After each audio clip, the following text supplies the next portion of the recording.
Kawasaki's Blake Baggett captured his first career victory, leading a pro circuit sweep to the podium at the season opener.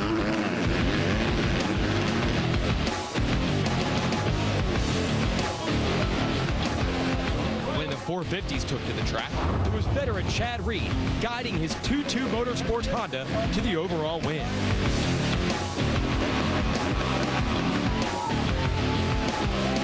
The championship now moves on to round 2 in Wortham, Texas. The Freestone Motocross is set to get underway right now, live on Fuel TV. It's a Memorial Day weekend celebration of motocross live on Fuel TV. Welcome to round 2 of the Lucas Oil AMA Pro Motocross Championship, the Rockstar Energy Drink Freestone National in Wortham, Texas. Hello everyone and welcome to the show. Jason Wygant, of course, joined by 4-time AMA National Champion Jeff Emig. Fuel TV's live coverage of Lucas Oil AMA Pro Motocross Championship Racing. We'll get our weekend started with the 450 class. Let's give you the big picture storylines we're going to follow in that division. First, Chad Reed coming out on fire at our series opener last week from Sacramento, California, winning Hangtown with 2-1 moto scores. So Reed, definitely a championship player. On the other hand, Mike Alessi, one of the series favorites, will not be. A big crash in practice. He is out for that weekend and this, presumably out of championship contention. But there are other contenders such as Ryan Dungey blistering the track today with your fastest qualifying time. So we throw it over to you, Jeff Emig. Lots of contenders in this series, and really just a great day to go motocross racing or motocross watching. Today really starts the start, it has become the start of the summer because the temperatures today skyrocketing up around 95, 97 degrees. Beautiful day of racing. The fans here in Texas are really excited for this event. And this facility is just fantastic. I mean, it's a big track. They do everything bigger here in Texas. So it's going to be long, rough track, and a lot of hard laps here today for the riders. All right, well, let's talk to some of the riders that'll be contending for the win today. Let's send it down to Aaron Bates on the starting line. The first round wrapped up in the books. Ryan, you finished up 4th during Hangtown. You're coming in, you're feeling a lot more healthy this week. What's the strategy? Just get good starts and try to stay cool. It's hot out here today. Luckily there's a breeze, but yeah, just get good starts and 2 solid motos and go from there. Definitely going to come down to toughness. And Davi Millsaps, 3rd overall in practice today. What's made the difference from last week? And actually, great job last weekend as well. What do you expect out of yourself today? Well, you know, kind of like what Poto said, just 2 solid motos and hope for the best. It's going to be hot one today. At least we got somewhat of a breeze, but you know, put 2 solid motos in and just see where it come out. Wind could definitely be a factor for all of these guys today. And Ryan Dungey is making his way, getting set. Ryan, tied in points heading into the 2nd round. What did you go home and work on this week to come in here swinging this weekend? Just really kind of get back to the basics. You know, I think it was nice to get back here, or back to Florida, and kind of got a solid program there. But you know, it's just coming off of Supercross, try to get time and build speed, you know, just kind of keep trying to progressively getting better, but excited to be here in Texas and looking forward to getting underway. Best of luck to you today. Well, guys, it's going to be about survival of the fittest. Jason, back to you. Yeah, thanks, Aaron. Now, the riders will get a little bit of relief from the heat and humidity because the wind is blowing. No doubt there will be a breeze today. Will that affect them on the track or when they're above it in the air on jumps? Well, we'll see. We'll be racing when we return as Fuel TV's live coverage of Freestone Motocross coming up next. Could switching to Geico really save you 15% or more on car insurance? Would Foghorn Leghorn make a really bad book narrator? Who doesn't like celebrities, comedy, and music? The Daily Habit is your destination for the hottest stars, athletes, comics, and cutting-edge musical acts on TV. Watch it weeknights, 11 p.m. Eastern and Pacific, only on Fuel TV. And Fuel TV welcomes you back to the Lucas Oil AMA Pro Motocross Championship. What's motocross? Well, we'll explain how we race it. We're going to watch the 450 class right now. That's 450cc engines in these bikes. We run 2 races today with 40 riders each, and we'll total up the scores from both races to determine an overall winner for the day. In case we tie through the 2 motos, we'll break that tie with the best score in Moto 2. So that's the rules. Now we want to show you the track. And Jeff Emig can give you a little guide here on what it's like to negotiate a very rough track in Texas. Well, it's rough because they add a lot of soft soil on top of this, and generally speaking, the track is all in a pretty flat area. There are a couple of little gullies and stuff to go through, but they have a lot of man-made jumps here, a lot of tabletops. Like I said, that sandy soil that they've added on top. So now that the track is drying out a little bit, the track should be a little quicker. Early practice, the track was really deep and soft. But overall, this track's going to get rough. It's going to be nasty. It's going to be hot. It is windy. That affects the riders a little bit here. And you can see Chad Reed here, TwoTwo Motorsports on the line, just trying to mentally get himself ready for this event. Well, these guys are already in a way been racing here for a couple of years now, so the riders have a pretty good idea of what Texas has in store for them. Let's chat with these athletes about Texas. Freestone's also a really fun track. You know, I think I like it there more so just because the dirt's really good. You know, I kind of grew up in that kind of dirt, and it's real loamy, kind of sandy. Last few years too there, it's been about 100+ degrees, which has been pretty tough. You know, 2 35-minute motos in the heat, covered in all that gear. You know, you're sweating a lot. I think when it gets too hot back there, you know, one year it ended up being like 110 degrees with 100% humidity. I walked outside, I walked back inside. You know, those days you just kind of got to let them go by because they're not going to do anything for you but drain you. My thing is I love the humidity. I just don't like the bugs. So I'd choose humidity over dryness any day. The most thing that stands out is the heat. I raced there only 2 times, 09 and 10. Both times were just really, really hot. You know, we got a right-hand first turn, which I think kind of throws us all off a little bit. I think it's a little bit dangerous, you know, so you have to kind of make sure you put yourself in the right position. The start's important there. If you can get out front, get a good pace going, you save a lot of energy, and you don't have to go from the back to the front without cooking yourself in the heat. You can do a lot better. So.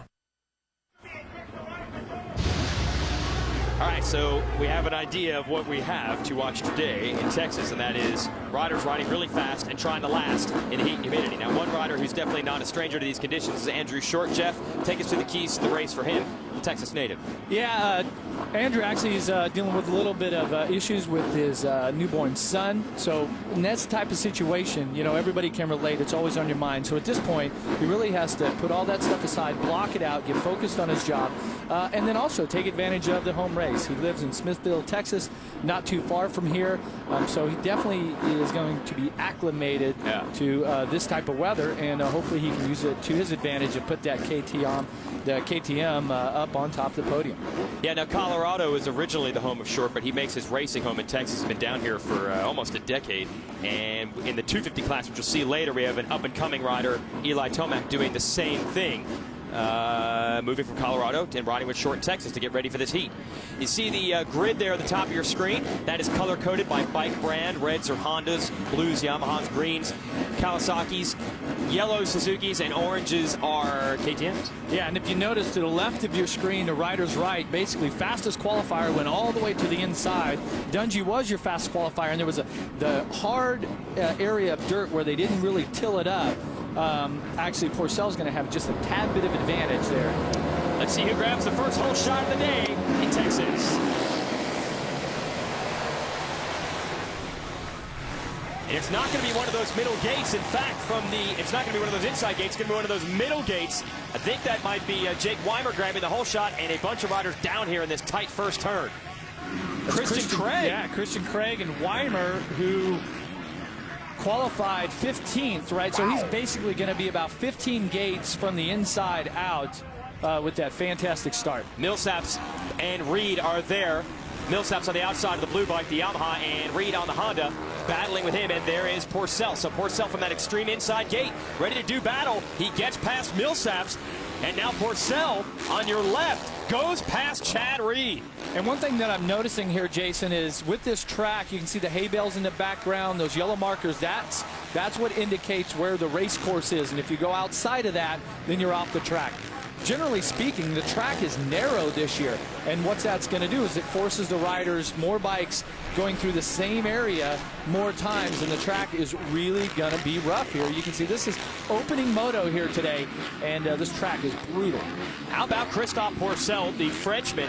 said they spent all day Tuesday and Wednesday doing a lot of testing on that MotoConcepts Yamaha, paying off. He's in third right now in front of Reed, the 22. Jason, last year you called Christophe Pourcel the fast Frenchman. Now that he's stepped up to the 450 class, he's just the Frenchman? Well, is he going to have to earn it this season? Is that what you're saying? First half of lap, he was pretty fast. Crafty.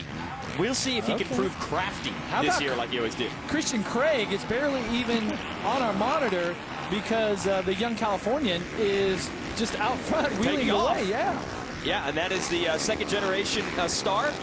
His dad, Mike Craig, used to race this series, was a factory Yamaha rider. This is really only the first full pro season for Christian. Broke his back a year ago, and they thought he might be done racing forever. What a return, and leading our first lap here at Freestone. And look at Ryan Dungey go by, Jeff. He's outside the top 10. Yeah, and he's going to have his work cut out for him. But with getting back to Christian Craig, I mean, it's just an incredible recovery that he's had after the injury, and to put himself in the position to get the ride with the Lucas Oil Honda, and now to step up to a 450. I mean, he's a big kid. The boot size has got to be a 10 or 11, and so when you step up to the 450, especially on a day like today, or when you're riding a 250, you really give up. The weight is an issue. Look at this. Pourcel puts the move on Weimer, and I'm gonna just stir it up a little bit here. Pourcel wanted that ride. He wanted to be on factory Kawasaki. Instead, they gave the ride to Weimer for whatever reason, and now Pourcel sat out the entire indoor Supercross tour. Found a ride on MotoConcepts Yamaha. Weimer basically did too with an injury, but he did get the spot of the team. Pourcel just put it to him. This is impressive. Pourcel up to second. He's gone through Millsaps, Reed, Weimer to get there. Looks a whole lot better to me than he did last week at Hangtown. What do you think, Jeff? Well, Pourcel's qualifying effort was not bad. He was only a couple of seconds off. He was the 5th fastest today. And he kind of goes out and qualifies relatively quietly. It's not like he's out there just banging out lap after lap after lap at the fastest time. He goes out, knocks down a fast time, and then just kind of rides around. Oh, great. Gets into that berm right there. You just can see how they're in the background the consistency there, and there's just not a lot of hold to those soft berms like that when you really go in and bury it. So Christian Craig leading the way. Reed has now moved up to third behind Pourcel. Weimer fourth. And one of the Suzukis making their presence known in fifth. And watching here, now that we've got some laps under our belt here, it just doesn't seem like that these riders are blistering fast, but that just tells you how tough this track is. They're really trying to negotiate and pick their way through. Aaron, what do you have on the 22, Chad Reed? Well, guys, there's a little bit of controversy over this past week that started on the tweet boards, if you will, between Chad Reed and Ryan Dungey. You'll notice that both of them are running the red backplate. Ryan is riding the number 1, and Chad's got the red 22.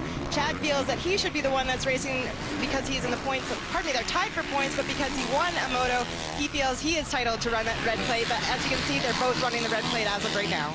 Yeah, great point. Yeah, they went back and forth with the folks at American MX and MX Sports who run this series. And basically, yeah, they're both points leaders, so they both won the red plate. But Reed's defense is, at the end of the year, if they were tied at points, the tiebreaker is who has won the most races.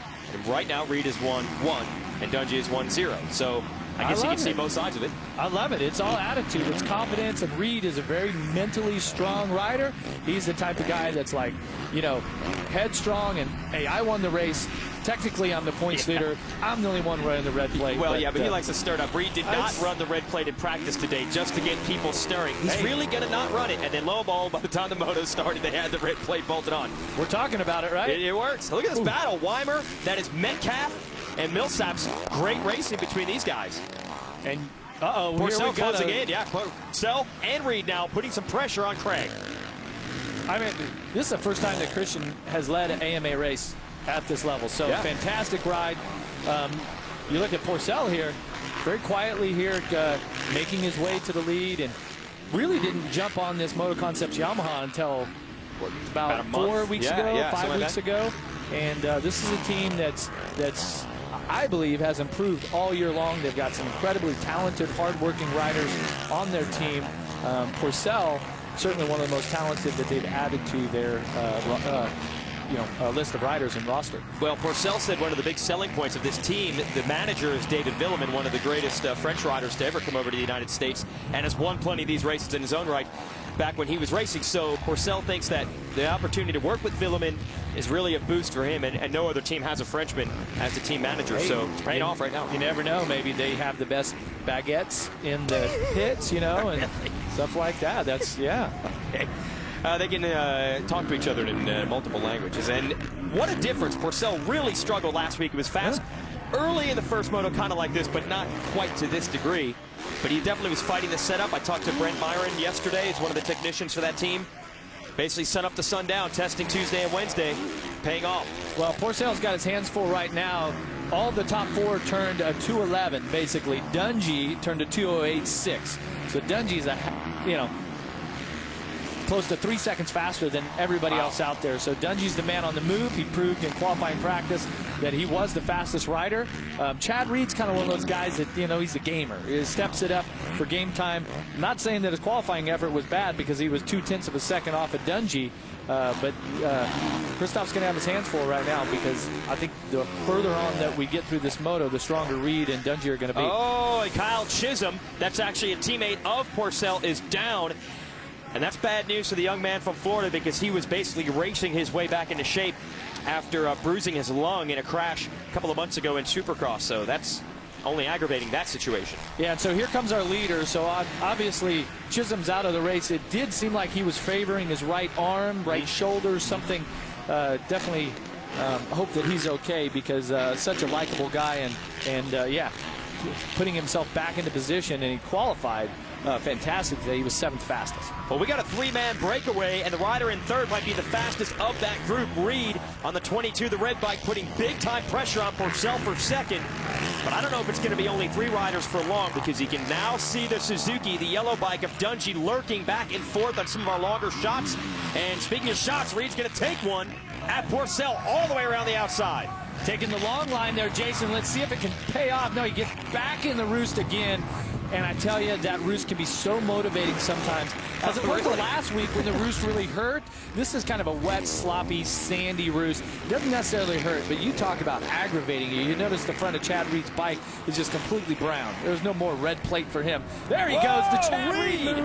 Oh, they remember that last year. Didn't pay off as far as making a pass, but Pourcel knows he's there now. Yeah, because he didn't get over the first whoop. He aired it out, but he didn't quite get that next, that first whoop in line where he could really carry the momentum through. But that's going to wake up the crowd. Whoa! Wake up Pourcel. Get sideways like that. Well, I mean, Pourcel has been off of the racing circuit for quite a long time, basically since beginning of September last year, and so now he's trying to race himself back into shape, and there is a sense of getting, you know, the racing savvy and being aware of everything around you. Right. And one rider that is very aware is Ryan Dungey right here because he is flying 209 last time around. And Ryan Villopoto, by the way, is back in 7th, not where he wants to be. We're watching Pourcel, Reed, Craig, Dungey duking it out for the lead. Stay with us.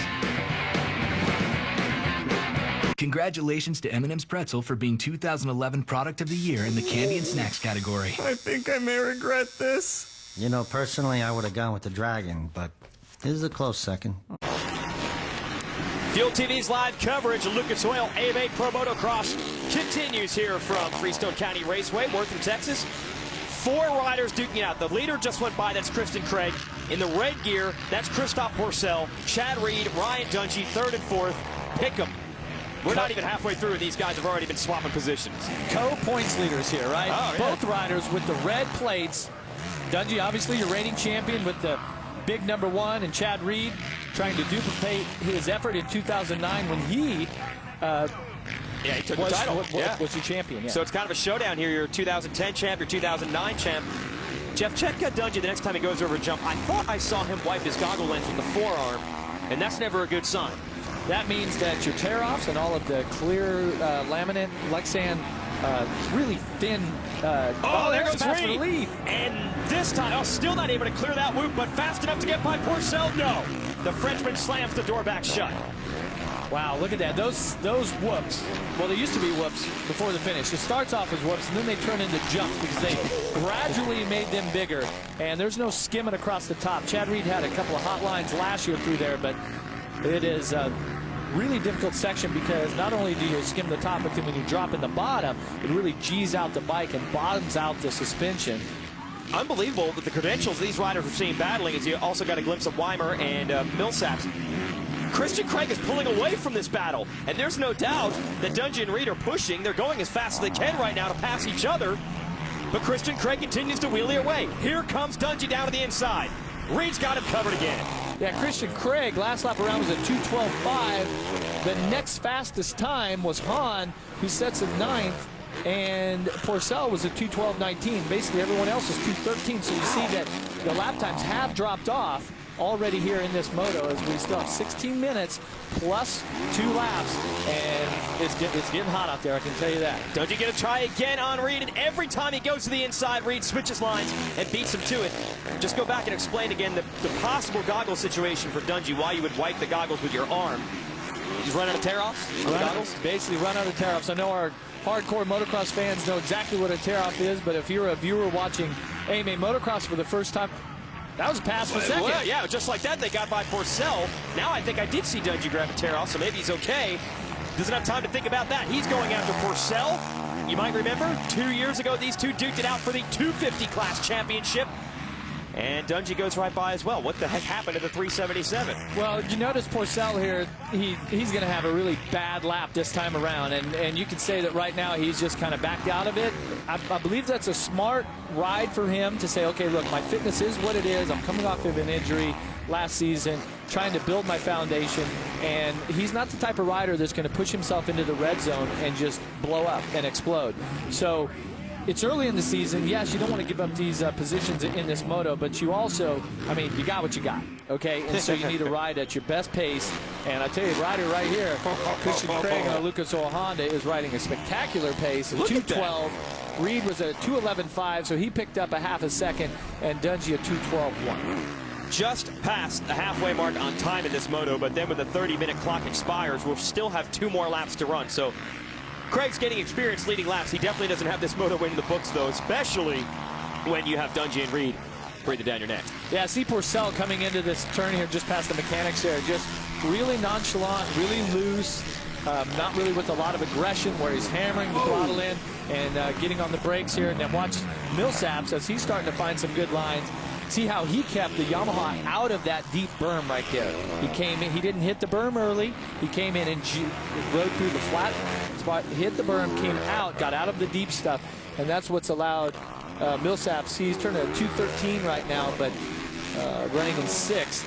Weimer jumping to the right, gets to the inside, and Pourcel just pretty much gave that line up. Is this a situation you were alluding to? Is Pourcel, as he loses another spot to Millsaps, is he now riding within himself? Well, he's definitely backed off the pace right now, and Pourcel has always been an interesting individual to me.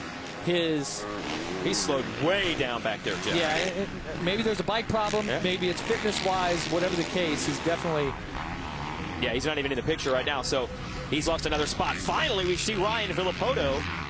First time in this moto. Bad start, but has not really moved that far forward since then. And he's got Brett Metcalfe in tow. There's Metcalfe on the yellow bike, the Suzuki, trying to get Pourcel. What is happening here with Ryan Villopoto, who just a few weeks ago was crowned the Supercross champ? Took down Dungey, took down Reed to do that. And Pourcel is off of the racetrack and presumably done with this moto. Wow. So, anything he can pick up on the bike?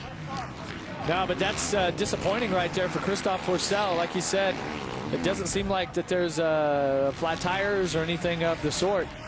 So hopefully our Aaron Bates can get a word. Battle for the lead. Chad Reed has just like that gone after Christian Craig and got him. Craig was certainly looking stylish the first 15 minutes of this race. But this is where Reed and Dungey earned their money. It's how they did it at Hangtown last week. It's how they're doing it again here in Texas. Chad Reed has just been spectacular so far and so dominant in Hangtown and Moto 2. And I believe Ryan Dungey is seeing the exact same situation here, seeing Chad Reed start to ride away from him. And so Dungey's going to have to pick it up. Second's obviously great. He had a qualifying practice, but he's going to have to get on it here or he's going to see the 22 disappear. Yeah, you're right. He was right there challenging Reed for a little while. Now Reed squirting back away. Fans are fired up, especially if they're fans of Chad Reed.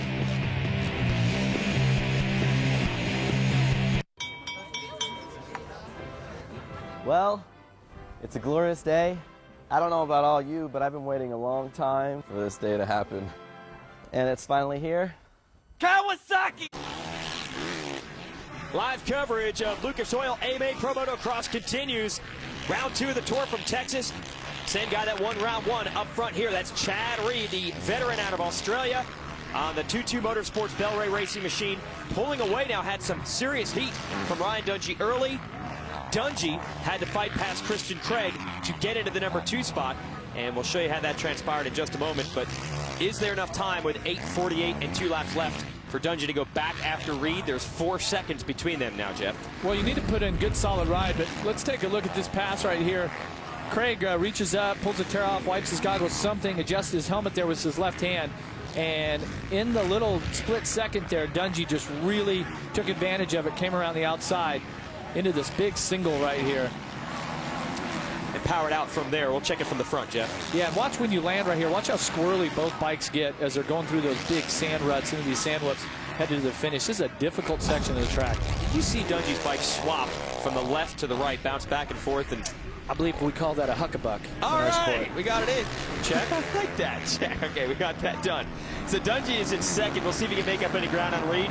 Not yet. Reed actually picked up 3 more tenths, built that lead. But Ryan Dungey just turned a 2:09.9. Reed was a 2:09.6. Wow. So that's the fastest lap that Dungey has done. So he's definitely now up to the pace of the leader. But like you said, he's 4.3 seconds behind. Christian Craig on all the list of how deep this competition was this year and how many riders could win and podium. I don't know if he was on many of those lists, but he's got big names behind him. Villopoto, Weimer, Millsaps, Metcalfe, Wyndham, Way, Hahn. And he's got a nice gap over that group.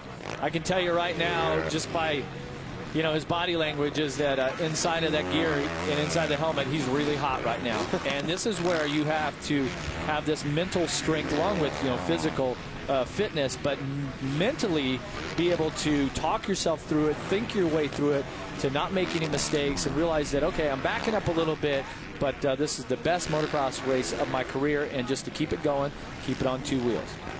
Villopoto up to the number 4 position. Aaron, what are you hearing on the number 2?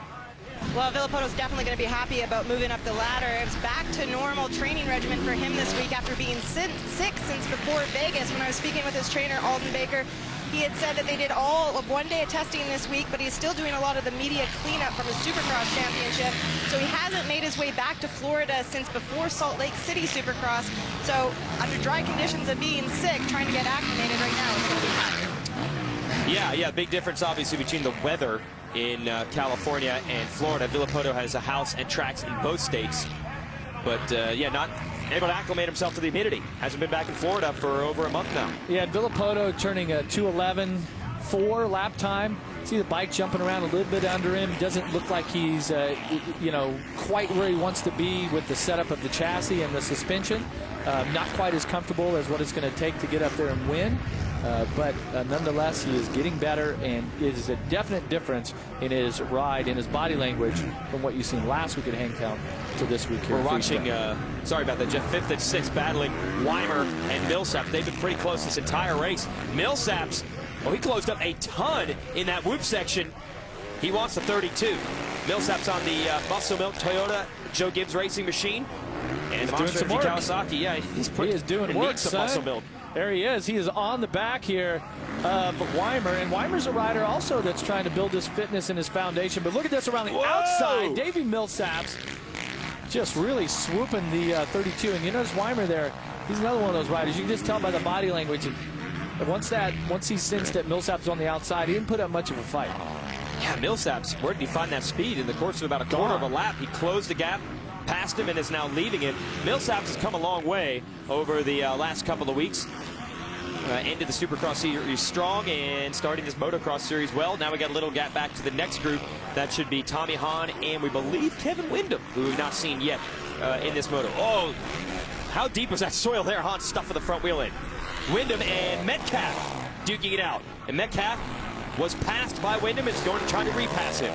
I get a sense here that this moto, these riders are really trying to get a gauge of where their fitness is, and this is the first really hot race of the year.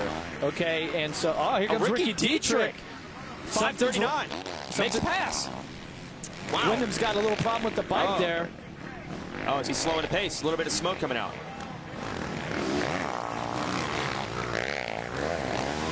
Possibly overheating condition. Yeah. Not sure if that's steam or smoke. It almost looked more like smoke than steam. You know, steam would be the engine was overheating and it had the coolant starting to spit out the overflow tubes.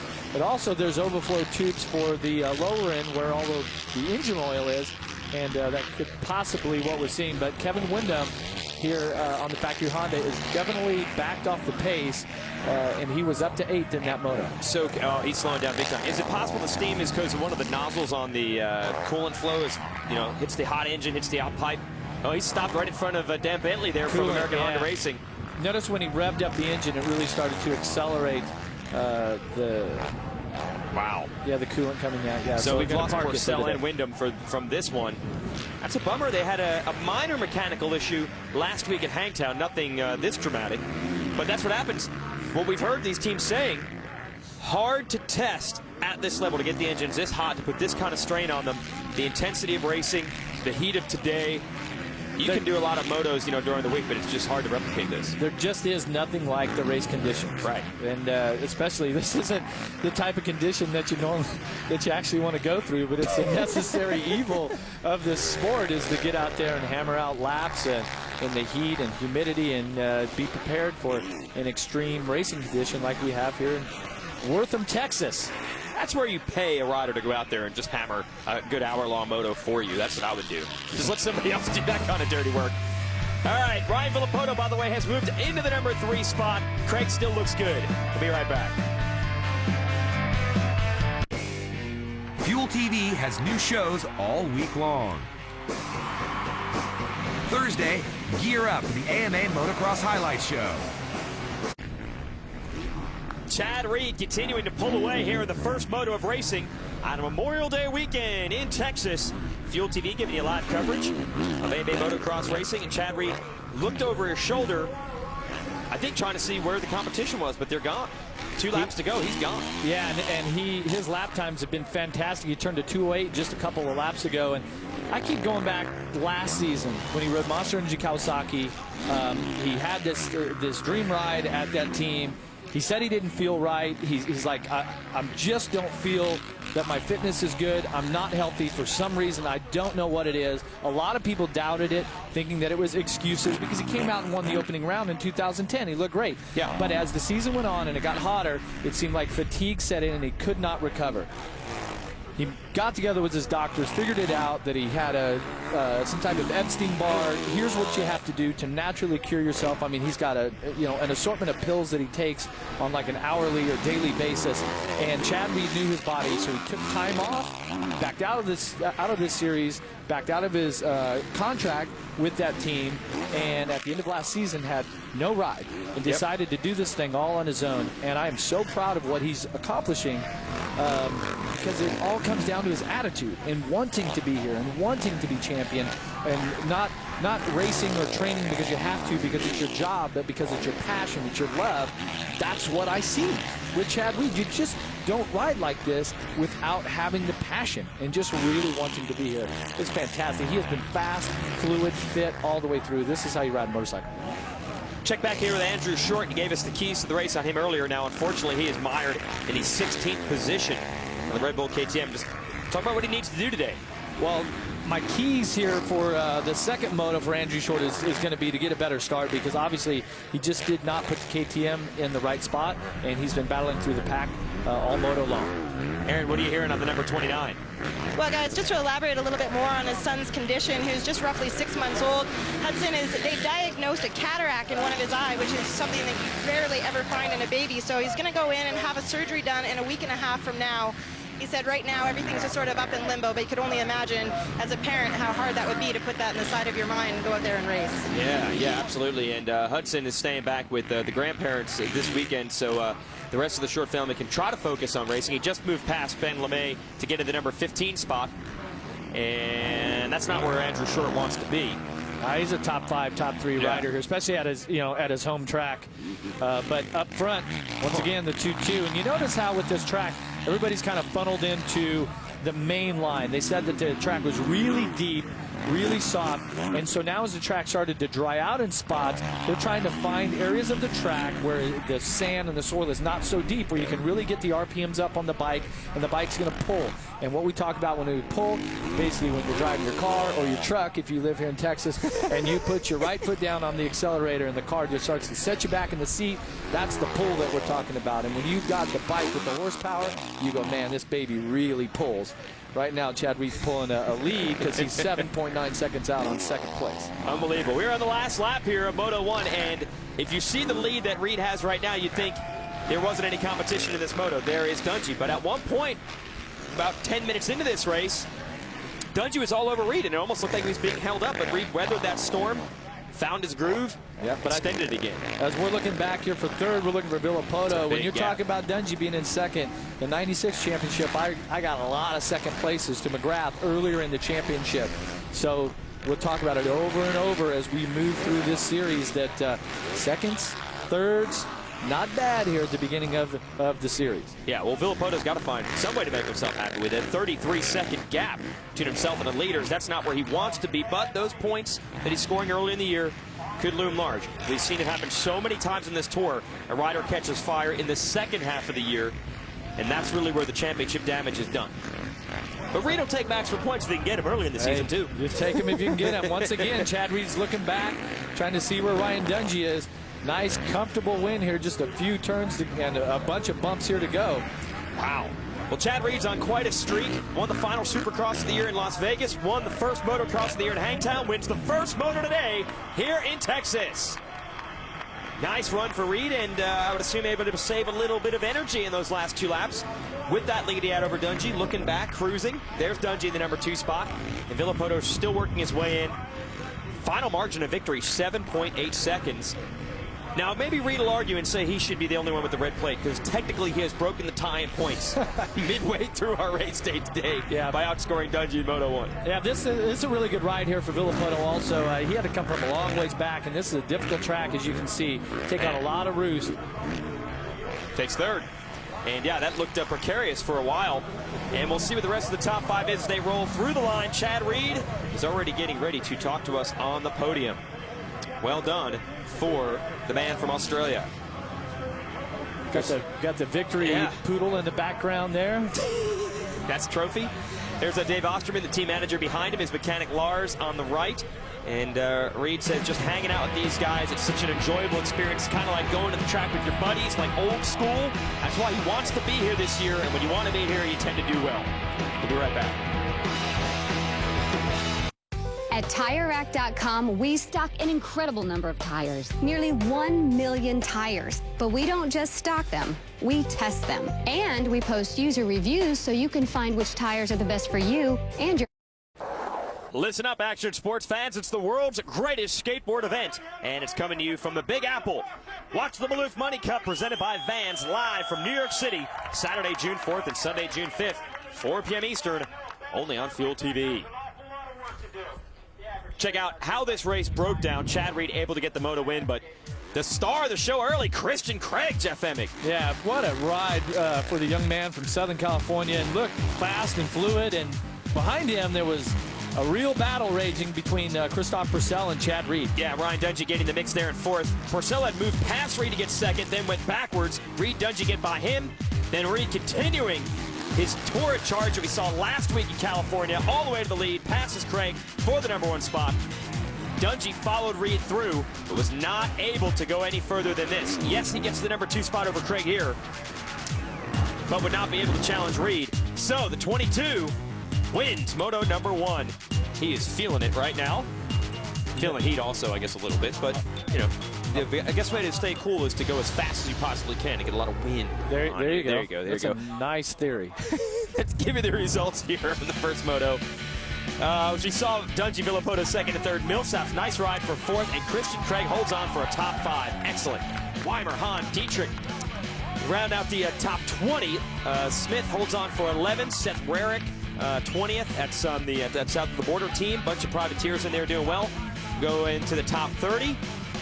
and we'll give you the entire group here in just a moment as we wait for our leaders and winners to chat down to the podium. There is your top 40. Kyle Chisholm did crash out of that one early, 39th, and Pourcel 34th. Was running as high as second, did pull out of the moto, not sure why. Let's go down to Aaron on the box. Aaron? A convincing Moto 1 win for Chad Reed. Chad, you won that by over 7.8 seconds. Did you manage to conserve some energy, and is that going to help you heading into Moto 2? Towards the end there, I tried to just back it down a little bit, check out some lines for the second moto. Man, I used a lot of energy at the beginning there trying to get around Pourcel. It's just one dominant line that's really fast, and that's typical here in and out of the trees. So start's so important. You know, I think everyone was banging, you know. Like, I was lucky that I didn't go down that first lap. So just try to do that, you know, get a whole shot and just get out front, get some clean air, and try to do that again. We noticed that you made a plate switch last second right after practice for the red plate. Why the decision to change? Yeah, I think, you know, last weekend I got the first place trophy, so I think I should have the red plate, and that's my opinion, and, you know, I stuck to it during practice, but, you know, I'm a team owner. I can't let my pride get in the way, so, you know, we'll put that on there for the sponsors. They like that, so, you know, huge thanks to all the guys at TwoTwo Motorsports, Bellray, all the guys at American Honda, Pro Circuit, Dunlop, Shift Fox. Try to do it again. Congratulations on Moto 1 victory. All right, Chad Reed has got Moto 1 locked in. We've got more chatting and a 250 moto coming up next, so stay with us from Texas. Welcome back. We've just completed our first 450 race from Lucas Oil AMA Pro Motocross Championship Racing in Texas. Let's send it down to the podium. And there are Bates and our runner-up. This is where the season kind of turned around for Ryan Dungey last year when you won your first outdoor victory. Ryan, coming back to Texas, you guys are used to the heat and the humidity, but there's another element out here today, the wind. How bad is it, and how does it affect you guys when you're riding? You know, it's pretty tough. You know, I mean, when you're going off of in the right direction, when you're heading straight into it, you kind of get your helmet catches, but you know, it's what it is. Everybody's got to go through it. But if anything, it helps. You know, just to kind of cool the sweat off. But it is hot. It is humid. Didn't get off to the best of start that moto, but we'll keep working hard. We'll go back and recover and get ready for round 2. And I'm excited. Best of luck. There's Dungey making the move for second around Christian Craig. Watch this kick he gets here. Yeah, it gets twisted up right there. That's for sure. Who doesn't like celebrities, comedy, and music? The Daily Habit is your destination for the hottest stars, athletes, comics, and cutting-edge musical acts on TV. Watch it weeknights, 11 p.m. Eastern and Pacific, only on Fuel TV. Let's go back to Aaron with our third-place finisher. Ryan Villopoto shows up feeling a little bit better this week. Ryan, back to your old training regimen as before. How much has that helped you, and how is that going to affect your ride today? I mean, a lot. I got to do some testing, got to do some riding during the week, so, you know, things are looking good. Just a little bit of a bad start, and then, you know, I fell over. So, you know, we'll come back second moto, just go back and get refreshed up and come back out strong. Best of luck in Moto 2. Congratulations. Check out the schedule of events coming up in this Lucas Oil AMA Pro Motocross Tour. We'll have, of course, our Thursday night highlights show showing the highlights of this race every Thursday night at 10 p.m. Eastern on Fuel TV. And then we'll go live at our next round, High Point from Mount Morris, Pennsylvania, 1 p.m. Eastern on June 11th. We'll have the highlights from that Thursday night at 10, June 16th. And then our next race, Budds Creek in Maryland. That'll be 1 p.m. Eastern time again. Every 450 and 250 First Moto this year will be shown live on Fuel TV. So good to have the network on board with Lucas Oil AMA Pro Motocross. I'm going to take you back in history when we return as we celebrate 40 years of American motocross. So don't go anywhere. A little history lesson when we're back. This one involves Bob Hanna, one of the most infamous pitboard signs in the history of this sport. Let Brock by. What's it mean? If you don't know, we'll tell you. Be right back. Welcome back to Geico Radio.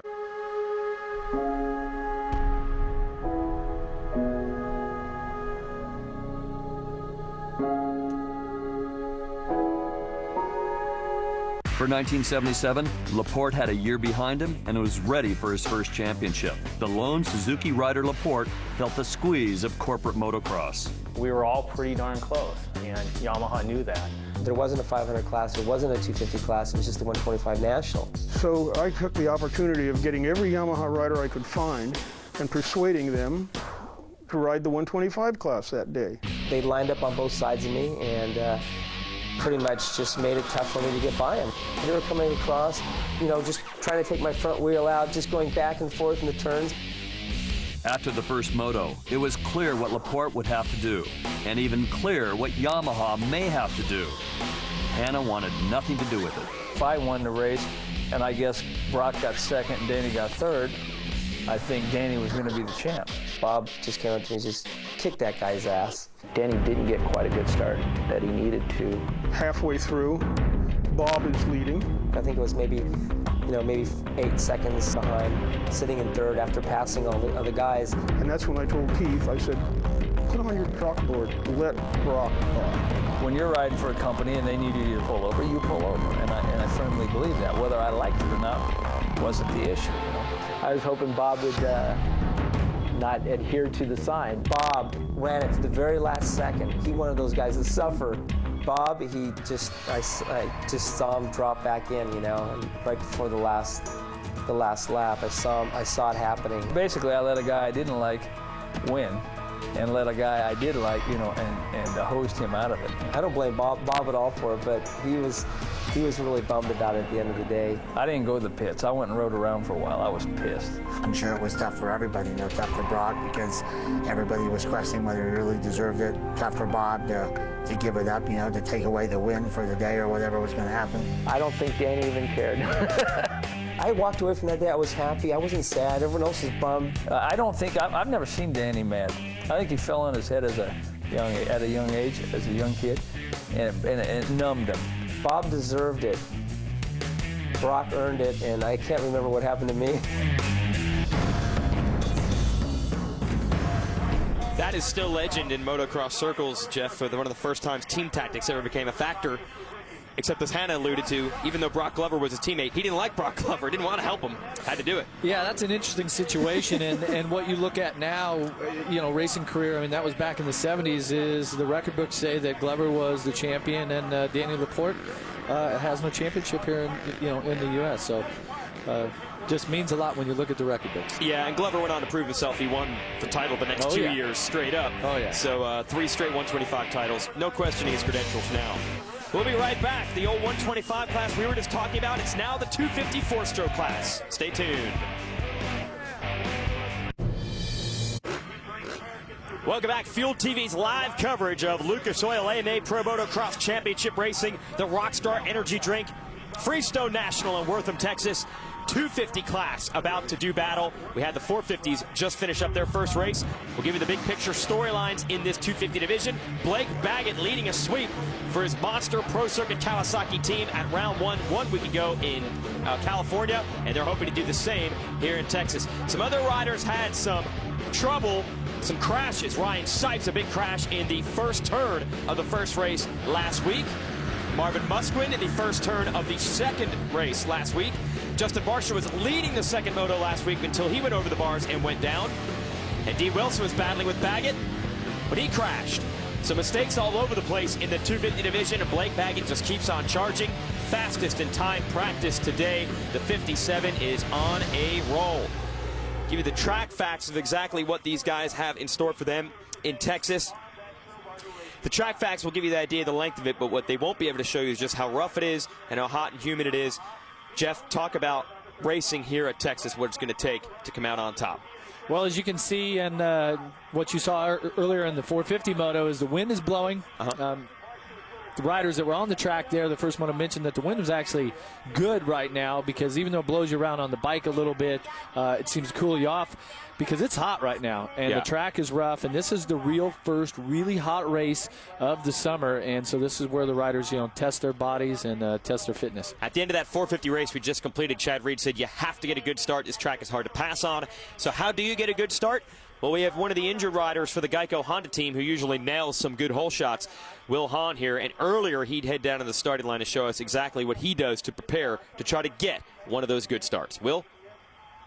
Hey, it's Will Hahn. We're here at Freestone Raceway. We're on the starting gate, and I want to go over a few tips to help you get to that first turn first. If I was here racing this weekend and I had a good gate pick, I would choose this gate mainly because of the angle it leads into the first turn, setting yourself up to go at that straight shot and get in that first turn first and control the first turn. A lot of us riders like to play with our gates. One of the things I look for is a level gate. You don't want to get into a rut. Normally there's already motos that have gone off and they get a good rut coming out and in front of the gate. And one thing I look for is the most level transition you can get from behind the pad out in front of the gate. And you know, we're always down here and we're playing with the dirt, and that's what we're doing is we're just even out in the rut and filling in the way we want it to make it the most level transition possible. And that way you don't, you know, disrupt your bike and get out of course or end up wheeling, because you want that drive as hard as you can out of the gate. All right, thanks, Will. So that's the start. Jeff Emig, take us through the rest of the track here in Texas. Well, the start will be the only flat area of this racetrack here today. As you've seen in Moto 1, the track is deep, sand, wet in spots. It's really starting to get rough, and the soil here really pulls the horsepower out of the engine. It just really lugs the bike down. Then we saw the 450s. Now we're going to a smaller displacement, 250cc four-stroke, and these bikes are going to struggle because of that, and the riders are going to struggle a little bit because of the heat also. All right, so that's a lap on the graphic. Let's do one more thing. Let's get inside the head of one of these riders. What are the keys to the race? We'll pick Malcolm Stewart here in really his second ever Pro National. What's he got to do, Jeff? Yeah, and Malcolm's a big boy. Okay, yeah. He's quite a bit heavier than most of the other riders there, but his start technique is fantastic. He had great starts in the opening round last week. It's going to be tough today. His qualifying position was a little bit down. It was 22nd.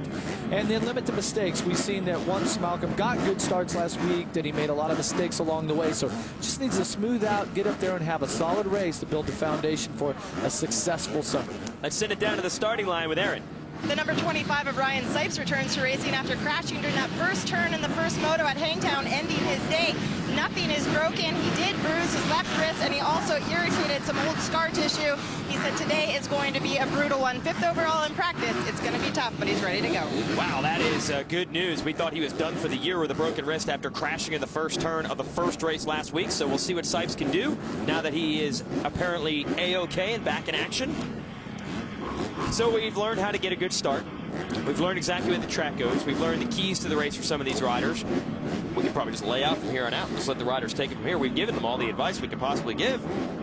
Let's just call it. All right, let's go and do it. I'm telling you, go and do it. Baggett, he's the rider that everyone's going to be chasing. He is really mentally and physically there for the win. Watch him. He's got the red background, number 57.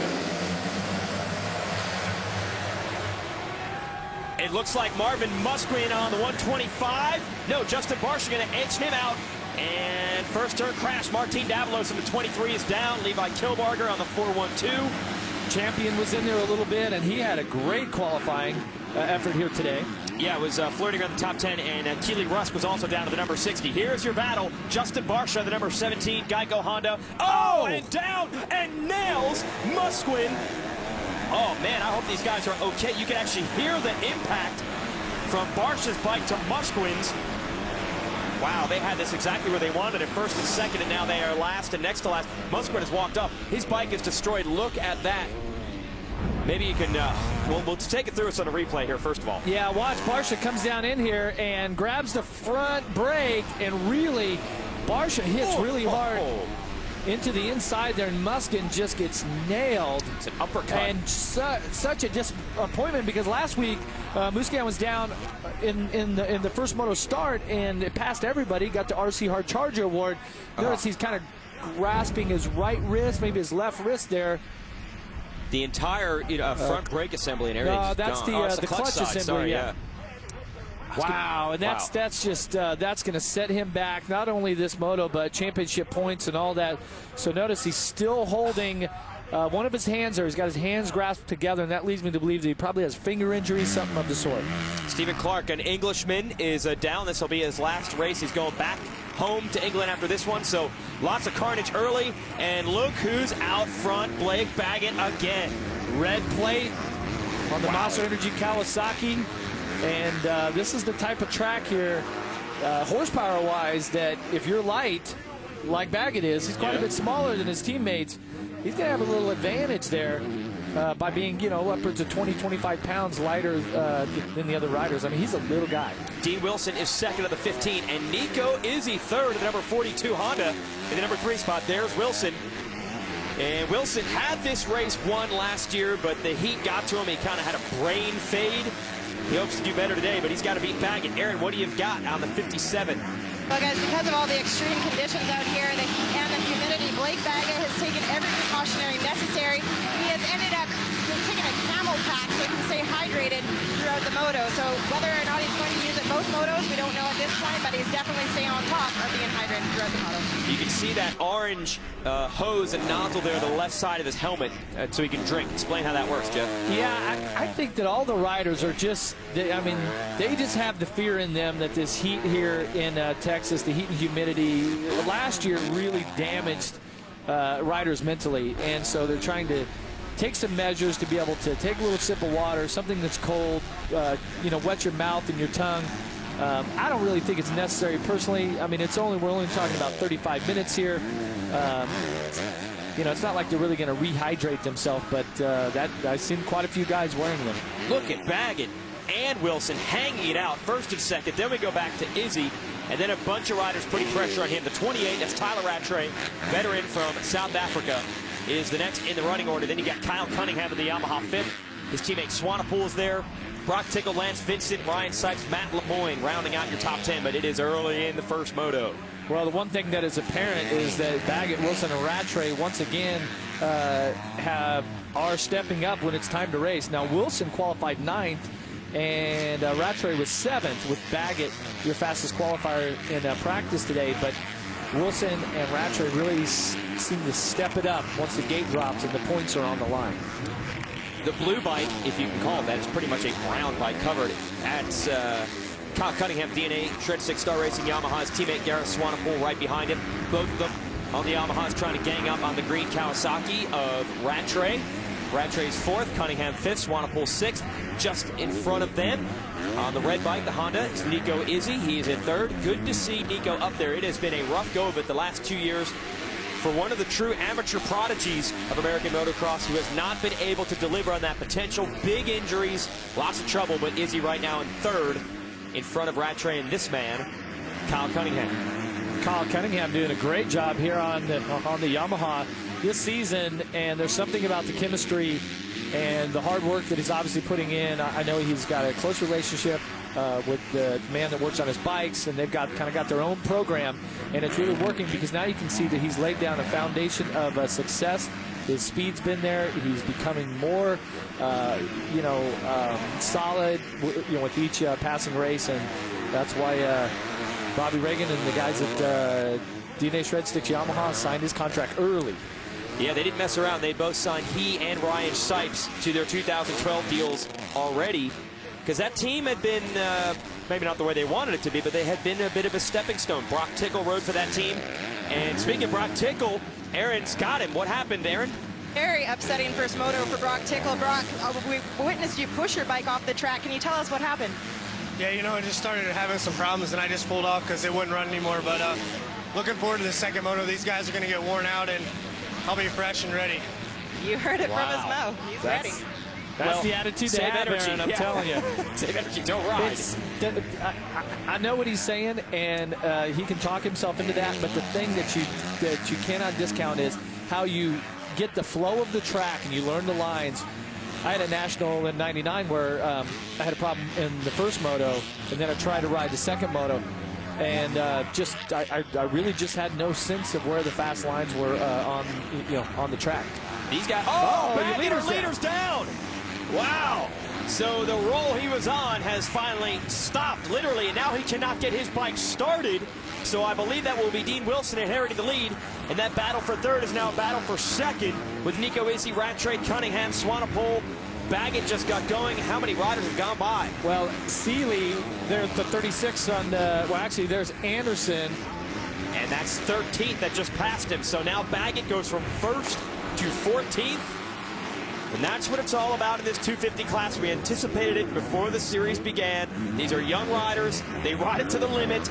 And even when you seemingly have everything going your way, you are just a blink of an eye away from things changing in this group. Yeah, and so that's Baggett now is back, comes across the line in 13th. And he's going to see the leaders quite a ways up in front. But right now there's been some fantastic rides here for his teammate, Dean Wilson. Dean Wilson, lucky. Yeah, he'll take it any way he can get it. Dean Wilson in the lead. Nico Izzy, Tyler Rattray battling 2nd and 3rd. This is going to get good. Stay with us on Fuel TV. More changes in the running order here. Fuel TV's live coverage of Lucas Oil AMA Pro Motocross Racing from Texas.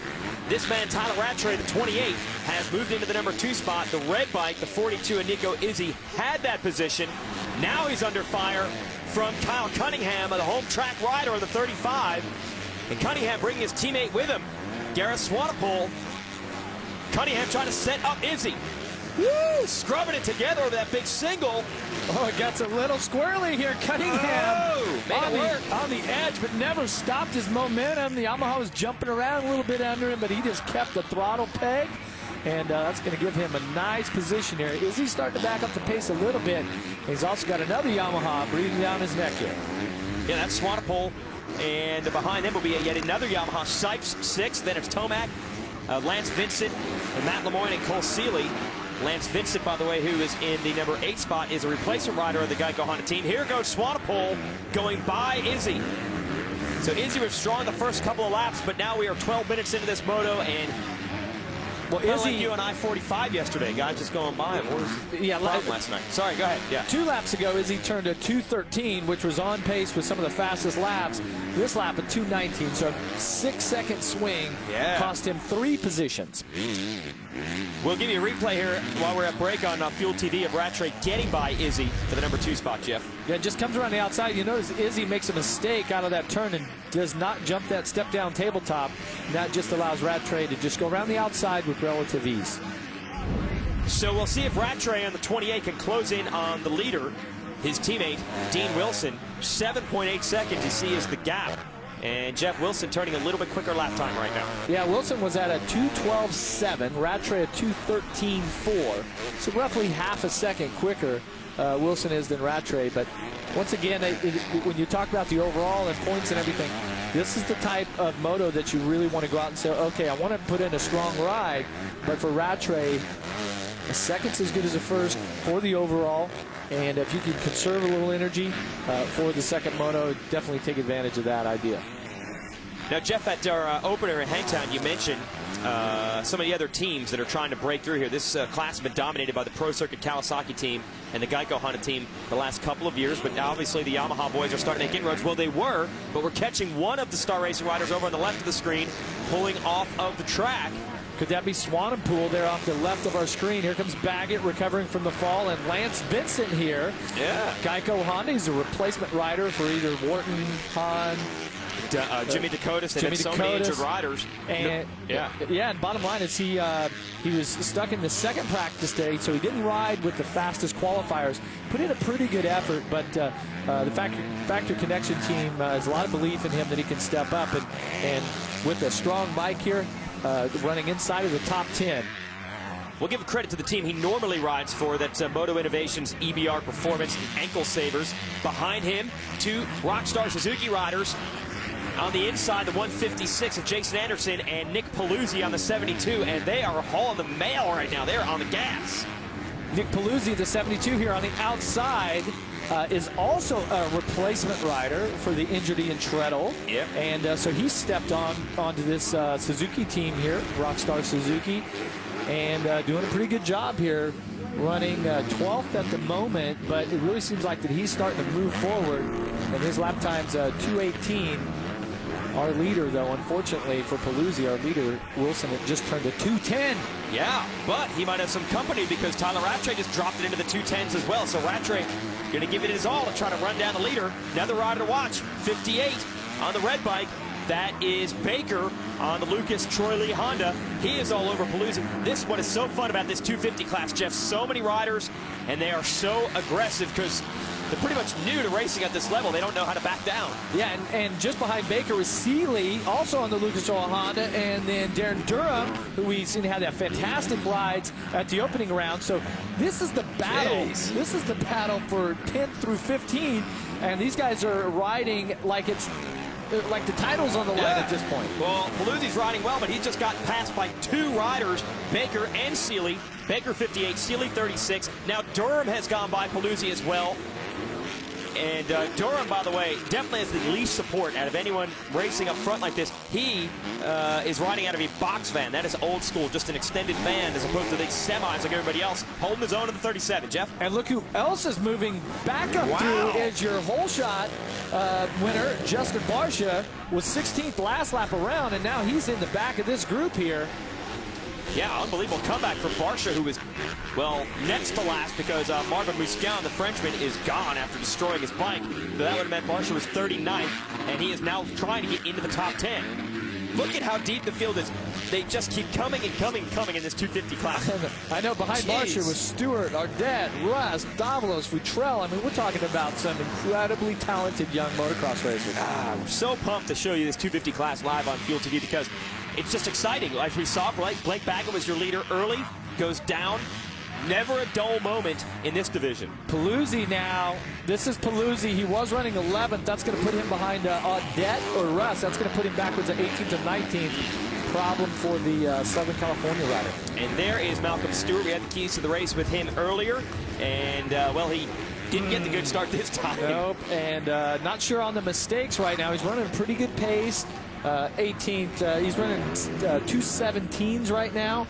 And pretty much everyone from 12th back to 20th is at about that 2:17 point. And this is because you kind of get in that mode, and that's the group, and then everyone kind of runs the same speed.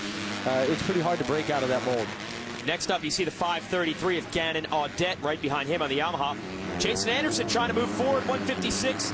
Instead, a couple of Honda riders are going to zap him. I can barely keep up with who is who in this battle. You have Baker, Durham, Seeley. Now you're seeing the 46 of Alex Martin getting in the mix, along with Barsha. The 46 on the right side of your screen is Martin. The 36 is Seeley. On the outside in the blue gear is Barsha. Just sit back and enjoy this. Well, and here's the section right here where Barsha went down with the whole shot. Now he comes around, last lap around, Barsha has worked his way up to 15th. And if you remember those replays off the start, when Barsha hit that inside barrier there, which is obviously full of hay, it didn't look like he was going to get up. He stayed there for a second before he even remounted. But what an incredible effort out of Justin Barsha on that Geico Honda to get back on the bike, remount, and go after it. I mean, he is digging deep right now. Man, they all are. This is incredible racing outside of the top 10. But like you said, you think they're battling for the title. Can barely keep up with who's who. Malcolm Stewart on the 139 is putting pressure on Barsha. He has got the 533 of Audette right behind him. Durham's got a problem on the far right of your screen there. Yeah. on the red Honda, it looks like Durham has backed off the pace. Yeah. Not sure what the deal is, but you can tell by his body language when he just kind of, stands up and the aggressiveness goes away. And now Audette making a move on Stewart. Too many riders to call. Amazing racing in the 250 class outside of the top 10, but up front, complete domination from Dean Wilson. 9-second lead over Rattray. It's back. Who doesn't like celebrities, comedy, and music? The Daily Habit is your destination for the hottest stars, athletes, comics, and cutting-edge musical acts on TV. Watch it weeknights at 11 p.m. Eastern and Pacific only on Fuel TV. Now we're lucky, Will Hahn, he's unlucky, he's out injured, but he did show up at this race, and he's going to give us a little tour of what it's like to hang out here at Freestone. Hey, it's Will Hahn here. We're at a Freestone County Raceway. I'm a spectator this weekend, just like everybody else, just a normal guy, and we're going to go check out a few cool places to watch. We're here at the starting line at Freestone, and coming through the first turn here will be some good action to be watching. And obviously, as a spectator, it'd be good to cram in here. And as you're coming out of the first turn, there's a bunch of hard racing, banging bars coming out into the first turn, so it should be good. Hey, we're at the mechanics area here at Freestone, and as a rider, this is not where you want to be during the races, obviously, but this is where I'm on the mechanics for the information out to the riders. They have TVs with the monitors, with their position, time, everything like that, and all the above, and this would be a good place to watch if you're here at Freestone. Here in the bleachers, as you can see, Tony's done a great job with the facility, and it makes it a really good place to watch as a spectator. Couldn't be better location than this right here. You're right in the second turn. Great racing action, but man, I gotta go find my friends. Hey, I'm hurt, but I had a great time showing you guys around Tony's facility here. But I gotta make the best out of it, and I found my friends, so I'd love to enjoy some racing.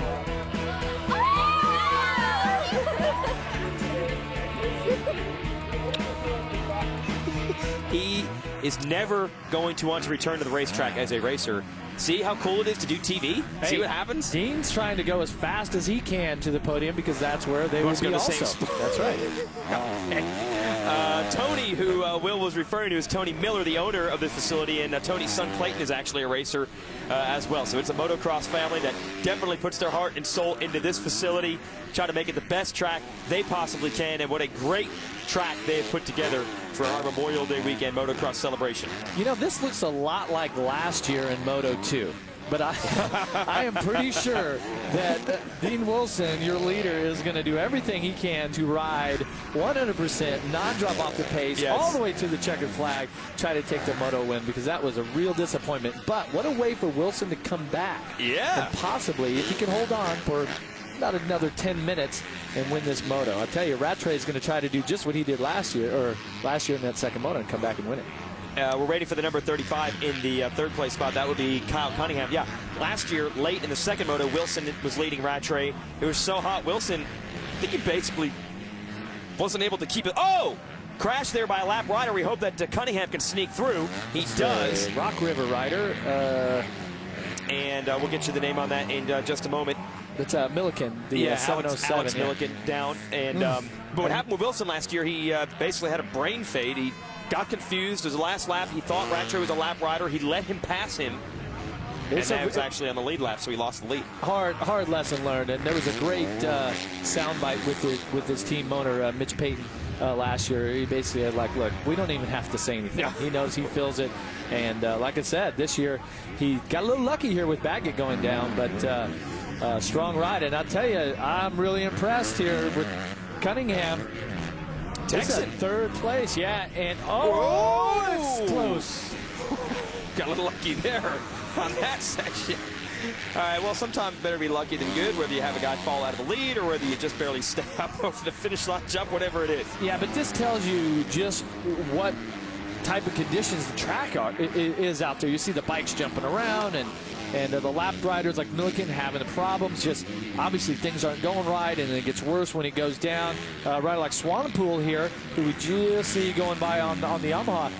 I've been really impressed because you talk about being off of the radar with an injury. Oh, yeah. We didn't even mention his name, and then at the opening round, all of a sudden, wait, Gareth is in this thing, and he's putting together some pretty good rides. So did a great job of recovering from the injury and getting himself physically fit to compete in this championship. Travis Baker out of this moto, and he's down with Aaron. Aaron? He is out of this moto. Tough break for you, Travis. Can you take us through what happened while you're in the mechanics area? I just came around the corner and just mechanical malfunction. So out of this race, kind of bummed. I was sitting, I think, 9th. So go on to next moto. The mechanical is going to happen. It's most likely going to happen here in Houston, guys. Yeah, that's true. The heat is definitely hurting these motorcycles. Lots of mechanical trouble. We haven't even seen this rider in this moto yet. Eli Tomac has quietly climbed up to the number 5 spot. Jeff? Yeah, putting in a strong ride right here, and this was a real pivotal race for him last year. After he come out, won the opening round, and really just suffered from some heat exhaustion. And I got a feeling that together with his father John, that they have a plan together here to manage that and put that sort of incident behind them. Because we're going to have a long, hot summer. If you can't ride in the heat, then AMA Motocross is not the job for you. But Tomac, this is a pretty solid ride here. He's turning a 2:13. Your leader Wilson's at a 2:11. Nico Izzy is 6th. A privateer Honda rider on the, yes he is. Yeah, we get to bring that joke back. He's on the Kilbarger Racing Honda. I aired before. I said Darren Durham had the least support of anyone running up here, but you got a couple privateers breaking through.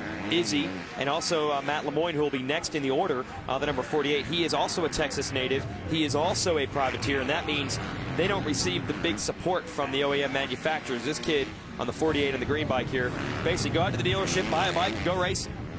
Yeah, but what they do have, which cannot be overlooked, is there's a lot of smaller companies, people that are putting in a big effort for them to, whether it's parts and support, technical help, all that. And so for Lemoyne to be out there running a 7th place in this moto, that's a fantastic ride. And here's Baggett, who was your leader earlier in the race, went down, lost a lot of spots, has climbed back to 8th. It is now a series points salvaging mission for Baggett. There's almost no way he could win the overall today with an 8th, or even if he got up to 7th or 6th. He's just trying to salvage it. I think you're throwing the towel in too early. Oh, yeah? This class, yeah, anything can happen. All right. And it's always, you know, my days it was a 125 two-stroke class. Now it's 254 strokes. It's not unheard of for a rider to have a 5-1, 1-5, a 2-3 to win the overall, because there's so much talent, and the riders for the most part are pretty evenly matched. Also, a track like today, you know, mechanical malfunctions, the heat exhaustion, all these different factors play into it. That this, I believe, is one of the toughest nationals on the circuit. How about Justin Barcia trying to salvage some points of his own? Here's what happened last week at Hangtown, was leading the second moto. Take us through this crash. Yeah, he gets to the right a little bit and just stops on this hay bale, and that's going to be the theme of this highlight reel here for Barcia. Watch him grab some front brake, whack, right into the hay bale. His bike hits Muscan, and you notice Barcia stayed there for a little bit before he even got up and to his feet, but Barcia now all the way up inside the top 10. Yeah, unbelievable. He has come from 39th to 9th. Dean Wilson, what can you say about this guy? I know we said that Baggett fell out of the lead and maybe got a little lucky, but that was early. No doubt Wilson was going to give him a run. He's in the #1 spot right now.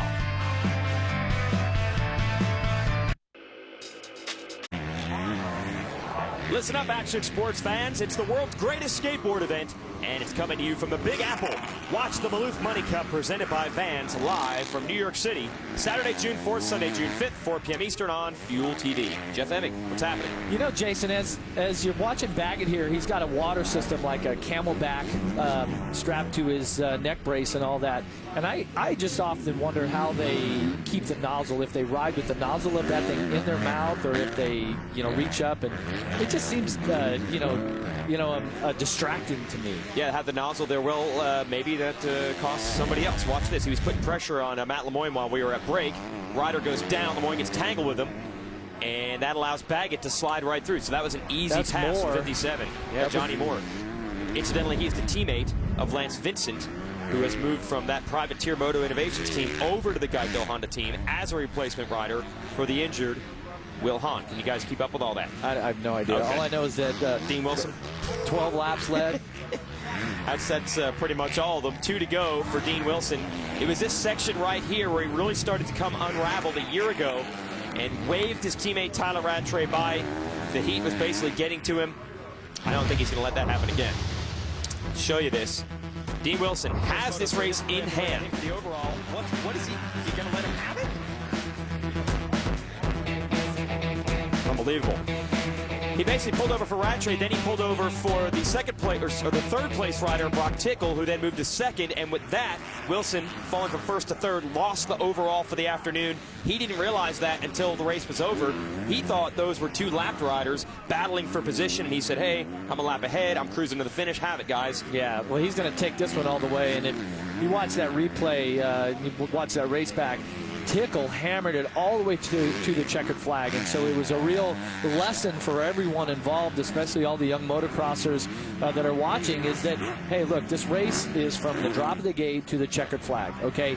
Wilson's got a nice lead right now. He's got about 11 seconds over Rattray. But you have to keep focused. You have to be calm. You have to hit your lines, go all the way to the checkered flag. Because, I mean, I've made mistakes too, even before, as an amateur, where you kind of do the bonehead move where you pull over at the white flag. You think it's the checkered flag, things like that. So Wilson, though, what a ride. This is going to feel good, and I hope that he has a smile on his face and he's changed that demeanor, because earlier today, I'm telling you, Jason, he was all business. He almost looked disappointed or mad or something.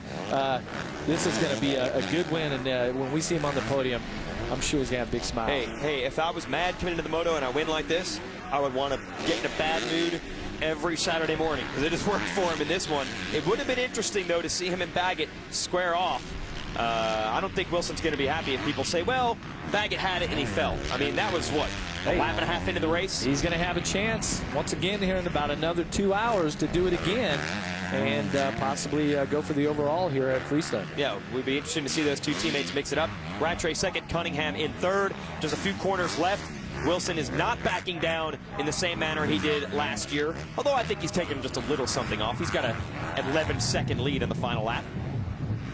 Pointing out to Marvin Musquin, you just saw the name go by on the top of your screen. Musquin. Musquin. We're going to get you're going to get. I've already got it. I'm practically French now. Well, he told us in France, Musquin.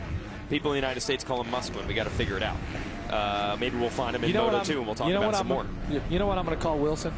Moto 1 winner. Nice. You're going to stick your neck out and predict it's going to happen? Can he hold on? Prediction. All right, let's see. He's got one more mound of dirt to get over, and he has done it. Dean Wilson wins the first moto here at Freestone in Texas, and a pretty big gap back to his teammate Tyler Rattray. Solid as always in second, 8 seconds, the final margin of victory between Wilson and Rattray.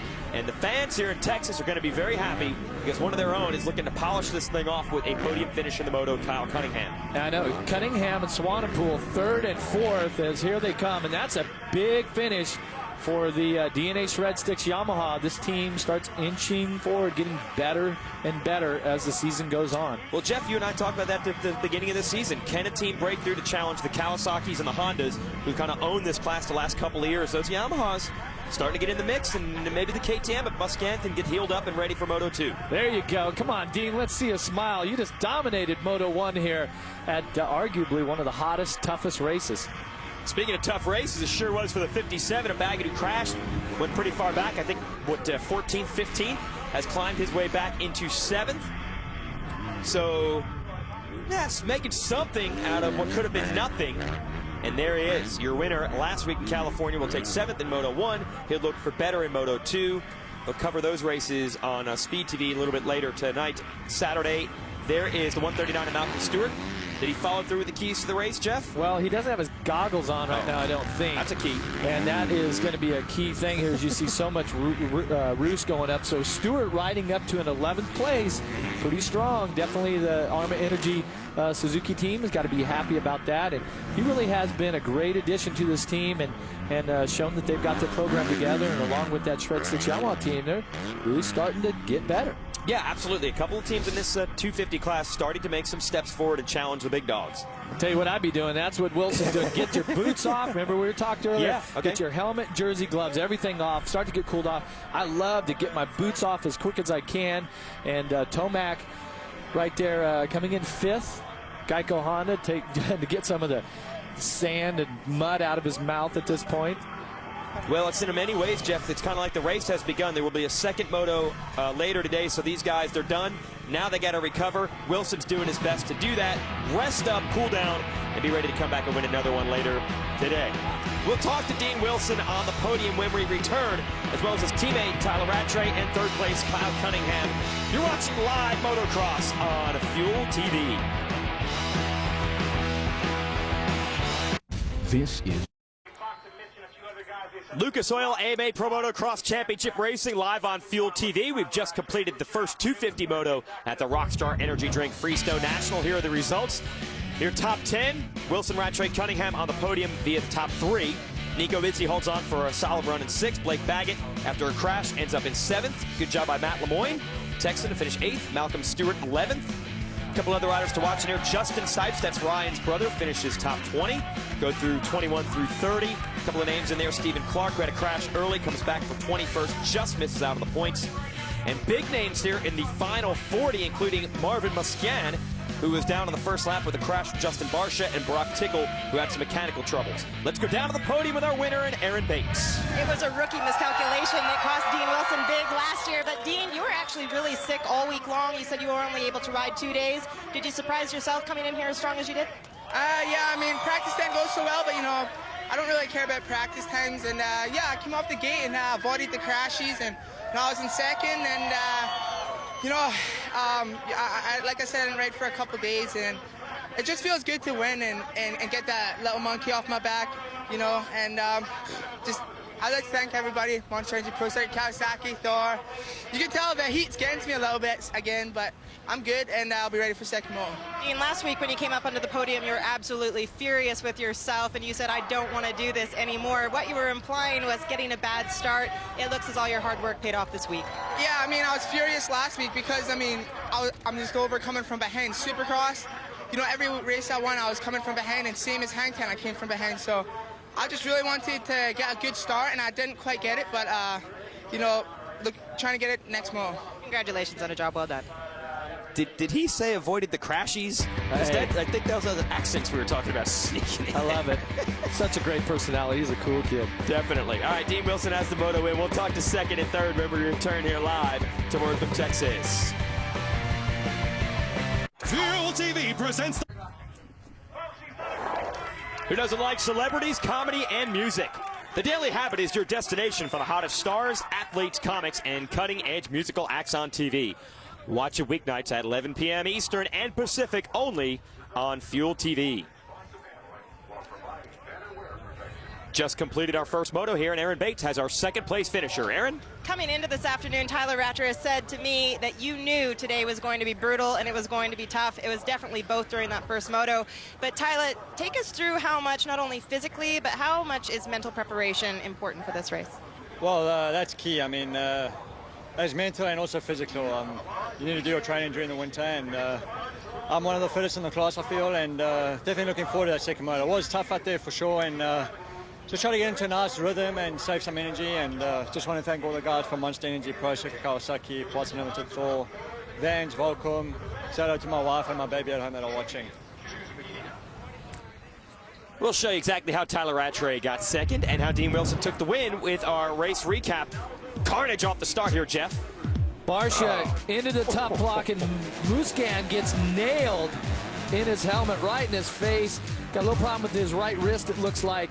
But it was Baggett who was out front sailing until he puts Kawasaki on the ground. Yeah, and then had a tough time refiring it, inheriting the lead. Dean Wilson, and wins in a romp 8 seconds, the total margin of victory for Wilson over his teammate Rattray. Let's send it down to Aaron with our third place finisher. The Texas home state boy comes in making a statement, but Kyle, take us through. You and your coach Grant Langston have really been working hard on your starts. He's implemented a new program for you. How much is that helping you out? It's been awesome. GL's a good guy, and man, we didn't get the greatest jump, but we tucked in the first corner and just rode a solid 30 plus 2. My bike was really good. I dehydrated last weekend, so feeling a little bit of fatigue right now, but we're gonna get back to the pit, get ready for the next moto, and I gotta give it up to the DNA Shred 6 Star Racing Yamaha team. Dunlop, Scott, Infab, Cosworth, everyone, they've been great, and I'm glad we could get up here. Great job. Go cool off and regroup. We'll see you back for Moto 2. Yeah, he doesn't sound too good right there. He needs some recovery big time. Yeah, these guys are feeling it. Hey, we'll give you the upcoming television schedule here for Fuel TV. Man, that wind is blowing. We'll have the highlight show from all the races here at Freestone Thursday night at 10 p.m. Eastern. Our next race live at 1 p.m. Eastern from High Point, Pennsylvania. That's on June 11th. Then we'll have the highlights of that Thursday night at 10 after that race is complete. And then our next round, Budds Creek, Maryland. First motos live on Fuel TV at 1 p.m. Eastern. So basically, we're racing live motos on Saturdays on Fuel, and then Thursday night, 10 Eastern, every week, we'll have the highlights of all the races. Perfect. Meanwhile, Aaron has picked up the teammate at Kyle Cunningham, fourth place finisher, Gareth Swanepoel. Aaron? That's right. Well, it's as close as you could have been to the podium. Gareth, take us through your performance, and are you surprised at just what went on? Well, sort of. You know, last week I got a top 5 in the second moto. First race I got a very bad start. This race I got a semi-good start and ended up 4th. It's really hot, so you got to make sure you don't overheat. But yeah, I really enjoyed it. I just want to say thanks to DNA Shredstick, Yamaha, Scott, Dunlop, Infab, FMF, Enzo, Cosworth, our mechanic Eric Gas, Brad, just everyone at our workshop. Thanks a lot. Congratulations on a job well done. Go cool off. Yamaha is starting to sneak up in there. 2 riders in the top 5, Jeff. Yeah, but you can see the fatigue is setting in for everyone. And so the riders that actually can recover the best, I mean, we have a 2-moto format, okay? 1 moto's in the book, you got some points, but now for the overall, who can recover and come out strong again the second moto? Yeah, the fans you see taking cover to try to recover themselves, and they didn't even just put out. They're having issues right there. Yeah, relationship issues or just the heat? Those second motos, by the way, will be on Speed tonight at 10 Eastern and then 11. So we'll have back-to-back 2 hours of second motocross action on Speed. So flip over to that. Big thanks to Aaron Bates and Jeff Amick. You're welcome. And great racing here on Fuel TV. We're glad you folks could join us. AllySports.com, by the way, is how you can follow this series on the web. Wild days, as always, in the 250 class. We crown first moto winners in 2 classes, Chad Reed and Dean Wilson. So well done for those boys. I'm Jason Wygant. Thanks for checking us out today on Fuel TV. That reigns supreme at round 1. A long, hot summer of racing has only just begun. The world's fastest motocross riders head to Texas for round 2 as the 40th anniversary season of the Lucas Oil AMA Pro Motocross Championship rolls on.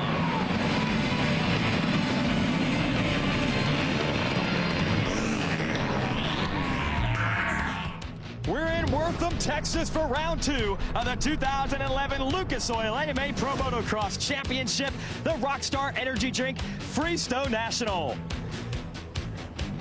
Hello, everyone, and welcome to a great Memorial Day weekend motocross celebration. Jason Wygant, joined, of course, by 4-time AMA National Champion Jeff Emig, and we're excited to bring you coverage of the 450 class of Lucas Oil AMA Pro Motocross Championship Racing. Here are the big picture storylines we're watching here today in Texas. Chad Reed goes out and dominates our opener 1 week ago from Northern California in Hangtown. He goes 2-1 to win the overall. So good news for the Honda camp there. Bad news for the KTM division, though. Mike Alessi goes down in practice. Didn't race last weekend, will not race this weekend. Scratch him from the championship contention. And today, one of the qualifiers that you gotta watch, putting in fast laps, Ryan Dungey on the Rockstar Makita Suzuki, your fastest rider this morning. So we turn it over to you, Jeff Emig. Ryan Dungey looks fast. Chad Reed coming in here with momentum. A great weekend to watch some great motocross racers. Yeah, it is, and I'm telling you, Memorial Day marks the start of summer. We're here in the middle of Texas. The temperatures are skyrocketing, but the fans have really came out in droves. There's a great support here. The track's interesting. It's going to be really tough on the riders. It's going to get roughed. It's going to be hot, and overall, it's just going to be an exciting day of racing. I'm looking forward to it. We'll give you the idea of how we run this series. Motocross 411, we will run 2 motos. We've already completed the first one. We'll show you the finale right now. 40 riders in each moto, and they are all 30 minutes and 2 laps in duration. You combine the scores from both to determine an overall winner for the day, and in case we have a tie from the 2 races, the tiebreaker is the better score in the second moto. So that's how we race motocross. We'll show you the track here at Freestone, Texas. Jeff Emig, take us on a little ride. Well, we have a difficult track. I mean, it's windy, hot, dry, all that other stuff, but the track is really wet and moist, and they bring in some sand and put on top of what is actually is a pretty good soil underneath, pretty good hard base. Riders seem to like it, but it's made the track extremely rough. It's challenging, and a lot of the middle part of the track is wet and the edges are dry, and so the riders are really fighting for the edges where it's not so deep, and it really pulls the horsepower out of the engine. See that highlighted section of the track. We'll take you through it here, Jeff, on the GoPro lap.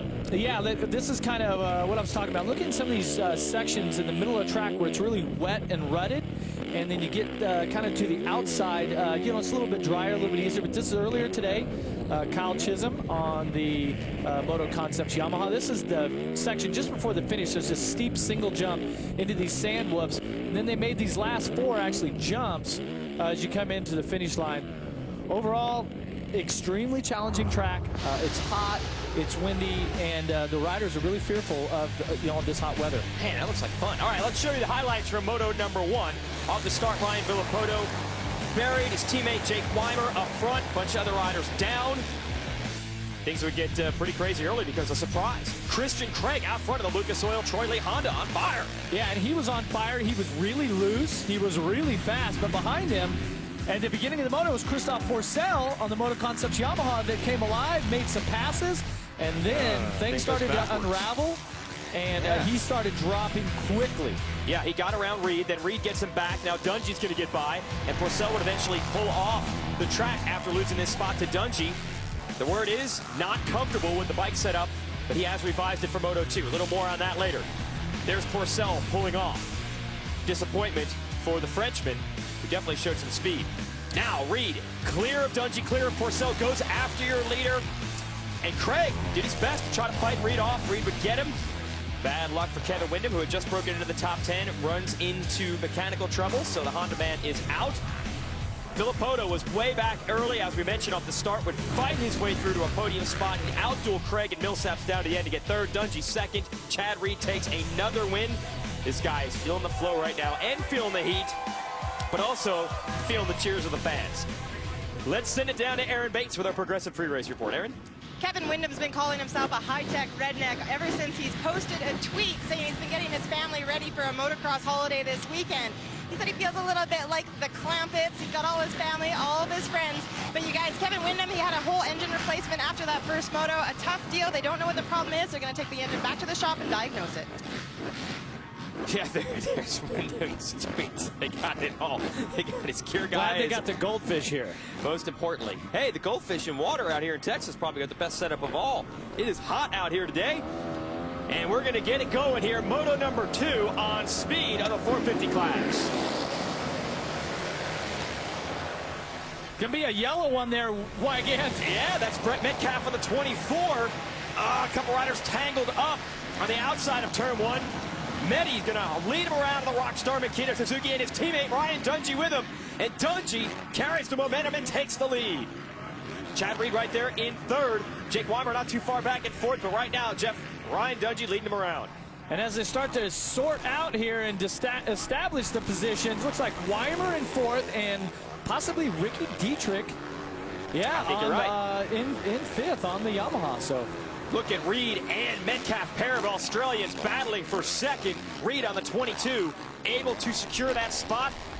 Metcalfe right behind him. And Dietrich going to try to run with Metcalfe here. You see Dietrich on the left side of your screen, the blue Yamaha. Converted over, was an off-road racer, did some enduro cross and all that technical riding. Now a motocrosser and doing a good job.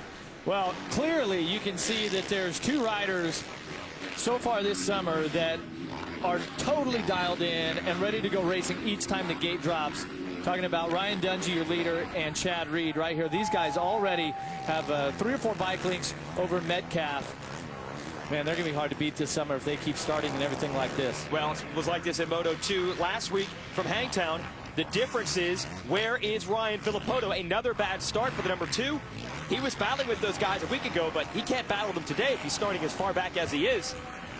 Still Dungey, Reed, Metcalfe, Dietrich, and I think we're seeing Davi Millsaps now showing his face. There's the number 18 in the hunt as well. He has gotten around Weimer.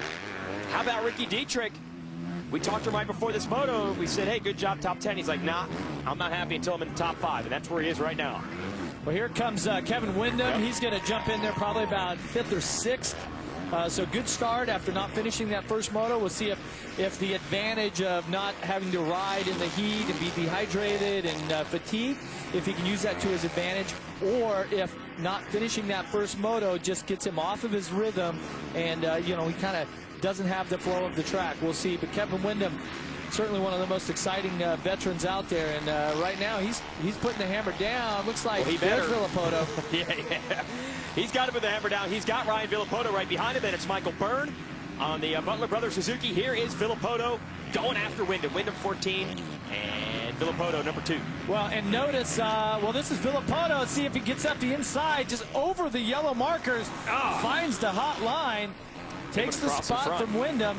But you can already see here in Moto 2 that there's still some wet soft spots, but the riders are able to use more of the track because it's dried out some. And so in those spots that were really wet and deep that they tried to stay away from because it would bog the bikes down, now you can really use the full track. And Villopoto just may need it as he comes through the pack. Aaron, what have you got going in the pits? Talk about frustration for Tommy Honbean from Texas. Tommy, here Moto 2, you find yourself in the pits. What exactly went on?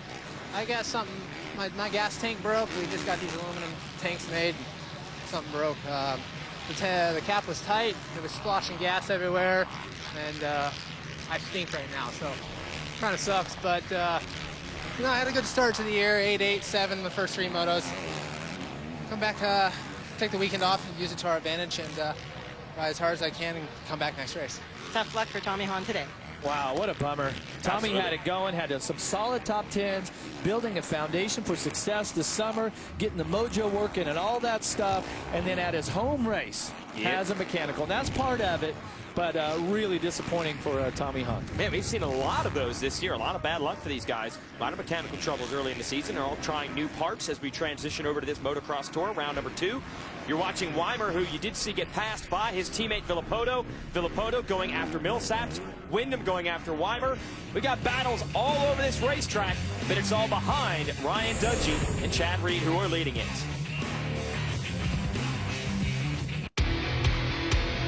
MC.com, your one-stop shop for parts, apparel, and accessories. RockyMountainMC.com. Get ready. Ryan Dungey leading the way, but very early here in the heat of Texas. It's the Rockstar Energy Drink Freestone National. Round 2 of Lucas Oil AMA Pro Motocross Championship Racing. And the 2 contenders are right up front early. Dungey on the number 1, Chad Reed in the 22. Just getting started. Well, we'll see if Dungey, maybe in that second and the first moto, conserved any energy. We'll also see if he made some changes to the bike that are going to help him here, and we'll see just how he can respond. Chad Reed has been really determined, and let's not forget last week at Hangtown, Chad Reed, the second moto, just dominated it, and Dungey's got to be feeling that one, so he's out for a little bit of redemption here this moto. Looking at Millsaps here on the Muscle Milk Toyota Yamaha in 4th, and then there is Villopoto, who's been making a bunch of moves. Take us through this Villopoto. Yeah, watch this here for Ryan Villopoto. Watch as he tries to go wide and gets a little too much weight on the front end of the Kawasaki and almost buried it. You know, it's like if you're water skiing and you kind of sink the tip. You know, it kind of had that same feeling to the bike. Unbelievable what these guys have to deal with, especially early in the races. They're trying to make passes, don't know where the good lines are. So Villopoto is 5th, like we mentioned, behind Millsaps and Metcalfe. We're a 4th and 3rd. Behind him is Dietrich, 6th. Wyndham, Weimer, Craig, and Andrew Short ran up the top 10. Earlier, we were taking a look at Gallo and Winterstrom, which were running 31st, 22nd. Now we're coming back to Metcalfe here, who got the start. Pretty solid ride. Once again, you know, he's coming off of those injuries, but fitness, he seems to be ready for the task. Maybe not quite running the speed of the leaders, but a strong ride right now. Mention that hose you see popped out of the back of his jersey there, Jeff. What do we got going there? A few of the riders have chose to wear, you know, some sort of like a camelback system where they can have some cold water or something, you know, to kind of wet their whistle and sip on during the moto, kind of keep their hydration. But at this point, you're in the second moto. You leave, you know, lay it all on the line. I wasn't a big fan of that. I tried that a couple times during practicing, but you know, it never raced with it. Oh, Millsaps coming after Metcalfe and getting him. So Davi Millsaps moving into a podium position early. He is now 3rd. That'll drop Metcalfe back to 4th, and it has been a renaissance for Davi Millsaps over the last month. Now, Millsaps started the year strong last year and then crashed at our race in Maryland and basically lost a kidney, and he recovered from that injury, but it has really affected his training program. Aaron, what do you know there on the number 18? Well, guys, apparently he had just a phenomenal week this week. He had 2 days of riding back in California. They ended up testing the shock on Wednesday and then a new pipe on Thursday. So a lot of time on the bike. He says he feels extremely loose coming into this track, and it's one of those tracks where you need to ride loose to conserve a little bit of energy. Yeah, Millsaps has a totally revamped training program. I found out because of the kidney problem, he was training hard. He was still tired. Wait a minute. Chad Reed has lost a bunch of ground. He had just turned in the fast lap of this moto, and we thought he was closing on Dungey, but now we find out he has lost whatever he has made up. So a mistake from the 22, and there you see. No Ryan Dungey in sight. Well, let's see how he rebounds here and see if he feels any sense of urgency or if he says, okay, second's fine. This is a long summer, 24 motos in total. So you think about it, 24 main events. What could happen here if he stayed in second and Dungey stayed up, he'd lose the overall. Now here's Reed. This is coming into a turn. This is, I believe, off of that step-down tabletop. In that situation, just knowing where he went down, if he landed off the tabletop a little wrong, hit one of those soft sections, hit a kicker and went down, see like in a similar section there. Millsaps is on the move right now. So is Villopoto, so is Metcalfe. So Reed's got to be able to regroup, or he might lose more positions. Look at Villopoto on the Kawasaki, taking a long way around that section. Now tucking in behind Metcalfe. Just taking a mouthful of Texas dirt right now, too, when you're trying to battle. You see some of these sections are kind of, funneled into where there's one fast line, and then the track will open up in a certain spots. So you really have to time your passes, and if you got to eat dirt for a while, you got to get yourself to that passing point, because you want to be right on the rider's rear tire if you're trying to make a move. And this time around, Metcalfe turns a 212, Villopoto a 211. So Villopoto just a little bit quicker. Nice move by Villopoto on the inside, doing exactly what you're saying. He's getting right there in the roof stone, right behind Metcalfe. And to put it into perspective, Dungey turned a 208, fastest of the moto, and Reed was a 217. So they were pretty close. So that, close to a 9-second fall there. And which 9 seconds doesn't seem like a lot when you hit the ground, but hey, this is what these guys do for their profession, right? They have a passion for this, and just incredible ability to remount even after a hard fall. This is the corner here where Reed went down. Yeah, these guys are battling for tenths of a second, so you lose 9 seconds in a lap with a crash. Big difference. Wyndham making the move on Dietrich, so much better performance from Wyndham that got the bike figured out, and he is now up to the number 6 spot. Dietrich says he wants top 5s. He is close. But hey, when you got guys like Wyndham and Villopoto coming up from behind, not easy to hold those guys off. There is Wyndham, and he's got a lot of fans out here. Makes his home in Mississippi. So the Texas races are generally considered his home track races, and you can hear the fans cheering him. Wyndham's always a crowd favorite, so... That's Alaska, they become. Yeah, you look back here to Weimer, who had that great start, kind of fading off the pace a little bit, and then the 144 of Christian Craig, and what a great day overall that he's had overall. So keys to the race for Christian Craig. Don't wilt right now. He's you can see that he's putting in a pretty strong ride, so don't make any mistakes. Keep it in, and then believe that you can run with these guys also, which he's already proved that he can. Aaron, what do you have on the 144? Right as he was lined up at the start gate, he said, I asked him where that performance came from, and he had said to me he'd been working with Ryan Hughes over the past couple of weeks, and he said it's definitely all paid off. He's not acclimated to this condition whatsoever, but he said he's definitely adapting fast. He's very proud of himself for Moto 1. Well, and this guy looks great on the bike, I'll tell you that. Yeah, Rhino's got to be proud. We'll stay with this battle. When we return, can Reed run Brendan Dungey back down? This. Car Warriors at 8, a serious injury may cause the challengers to throw in the towel early. Then at 9, a conflict between Itchy and Rhino may cost the All-Stars the build. Back to Car Warriors Wednesday night, beginning at 8 Eastern on Speed. Back shows there. Back-to-back Moto 2 showdowns for Ryan Dungey and Chad Reed. These guys battled a week ago at Hangtown, and it's on again here today in Texas. Mistake for Reed. He's trying to run Dungey back down. 2 laps ago, Dungey was at a 208 and Reed turned a 206. I mean, Reed stepped it up to the next level. This last lap come through, Dungey was the 206 and Reed the 208. So now Dungey totally has responded, and as he starts to get into lap traffic, he's feeling the effects of all of his hard work paying off right now. It seems like he's starting to ride with a little more sense of urgency, trying to nail this overall, tie it up in points, then that is considering that they go 1 or he gets a first and Reed ends up second. Oh, look at the traffic these riders have to deal with. This course is getting more and more difficult as we show you the gap between Dungey and Reed. There it is. Reed comes through. It's actually a full 11 seconds now. Like you said, the time Reed had made up on the previous lap, Dungey got right back. So that's first and second. Then we'll drop back and show you Davi Millsaps, the number 18. What I was saying earlier, Millsaps had to redesign his training program due to the kidney problem he had last year, which he incurred in a crash. Found out he was anemic. The more he trained, the more tired he actually got instead of getting stronger.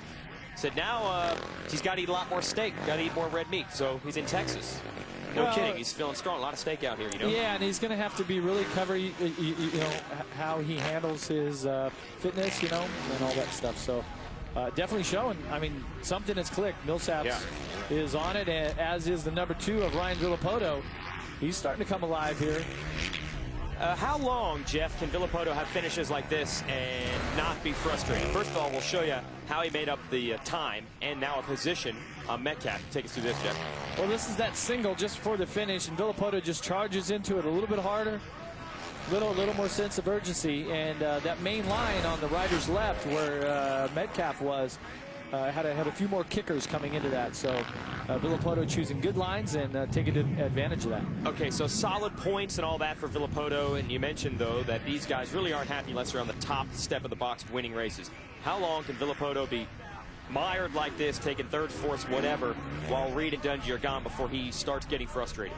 You have to get it together by midway point. We get to Redbud. Okay. That seems to mark the the late season push, and so if you can make it to Redbud, even if you're a few points down, if you can start winning by then you can tear it up at the end of the season. But right now it's not bad. Well, you see the gap that they would make up on him today. We're looking at somewhere around 10 points, depending on how this finishes up, that they might gain on Villopoto. The reason we show you this is because the overall score, the winner of the race today will be who does the best in 2 motos. And there would be a tie between Reed and Dungey, but the tiebreaker is the better finish in Moto 2. So they're collecting series championship points in every moto, but they're fighting also for the overall for the weekend. These guys were tied. We're talking about Reed and Dungey coming into the race on points, and they might be tied by the time the day is over. That is close competition. Villopoto hopes to be a factor before this one is over. He needs to go after Millsaps first. He's closing the gap. Celebrating the 40th anniversary of Lucas Oil AMA Pro Motocross Championship Racing. We'll give you some of the highlights of history. The 1981 massacre at Saddleback.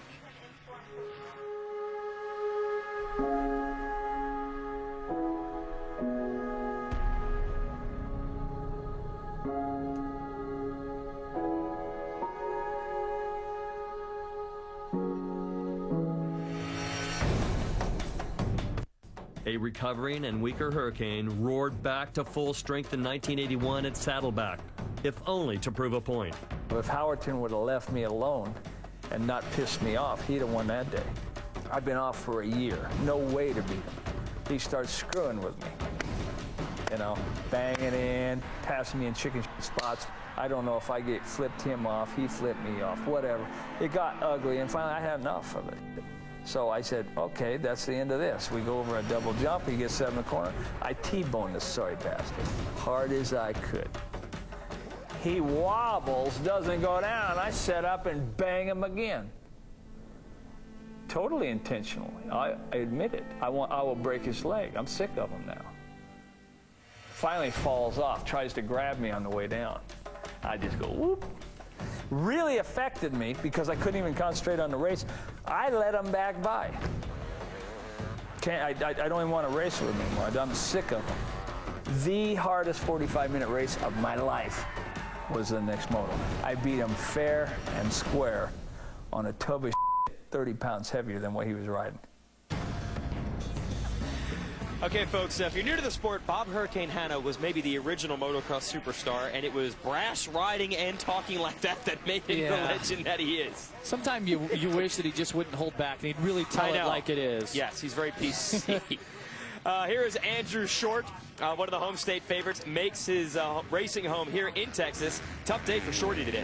Yeah, Shorty actually in that first moto, the reason he was so far back is he actually went down, bumped his head a little bit, said he was a little bit silly, but he kept pushing through the pack and, ended up 15th. So it's going to be a little bit of a disappointment. Right now, he's got a decent ride inside the top 10, running 9th, but days like this just never seem to end. These seem like the longest motos of your career. Here he is going for the number 7 spot, battling with Weimer. Yeah, watch right here, Weimer, who was up front, starting to lose a little bit of time. Watch Short with a little local knowledge, says, you know what, I'm going to take the short line and take 7th place. And pulling away a bit, as you can see now from Weimer. Dungey continues to lead over Reed and Millsaps. And Millsaps holding his own against Ryan Villopoto, who's 4th. Metcalfe 5th, Ricky Dietrich 6th. This man, Andrew Short, 7th.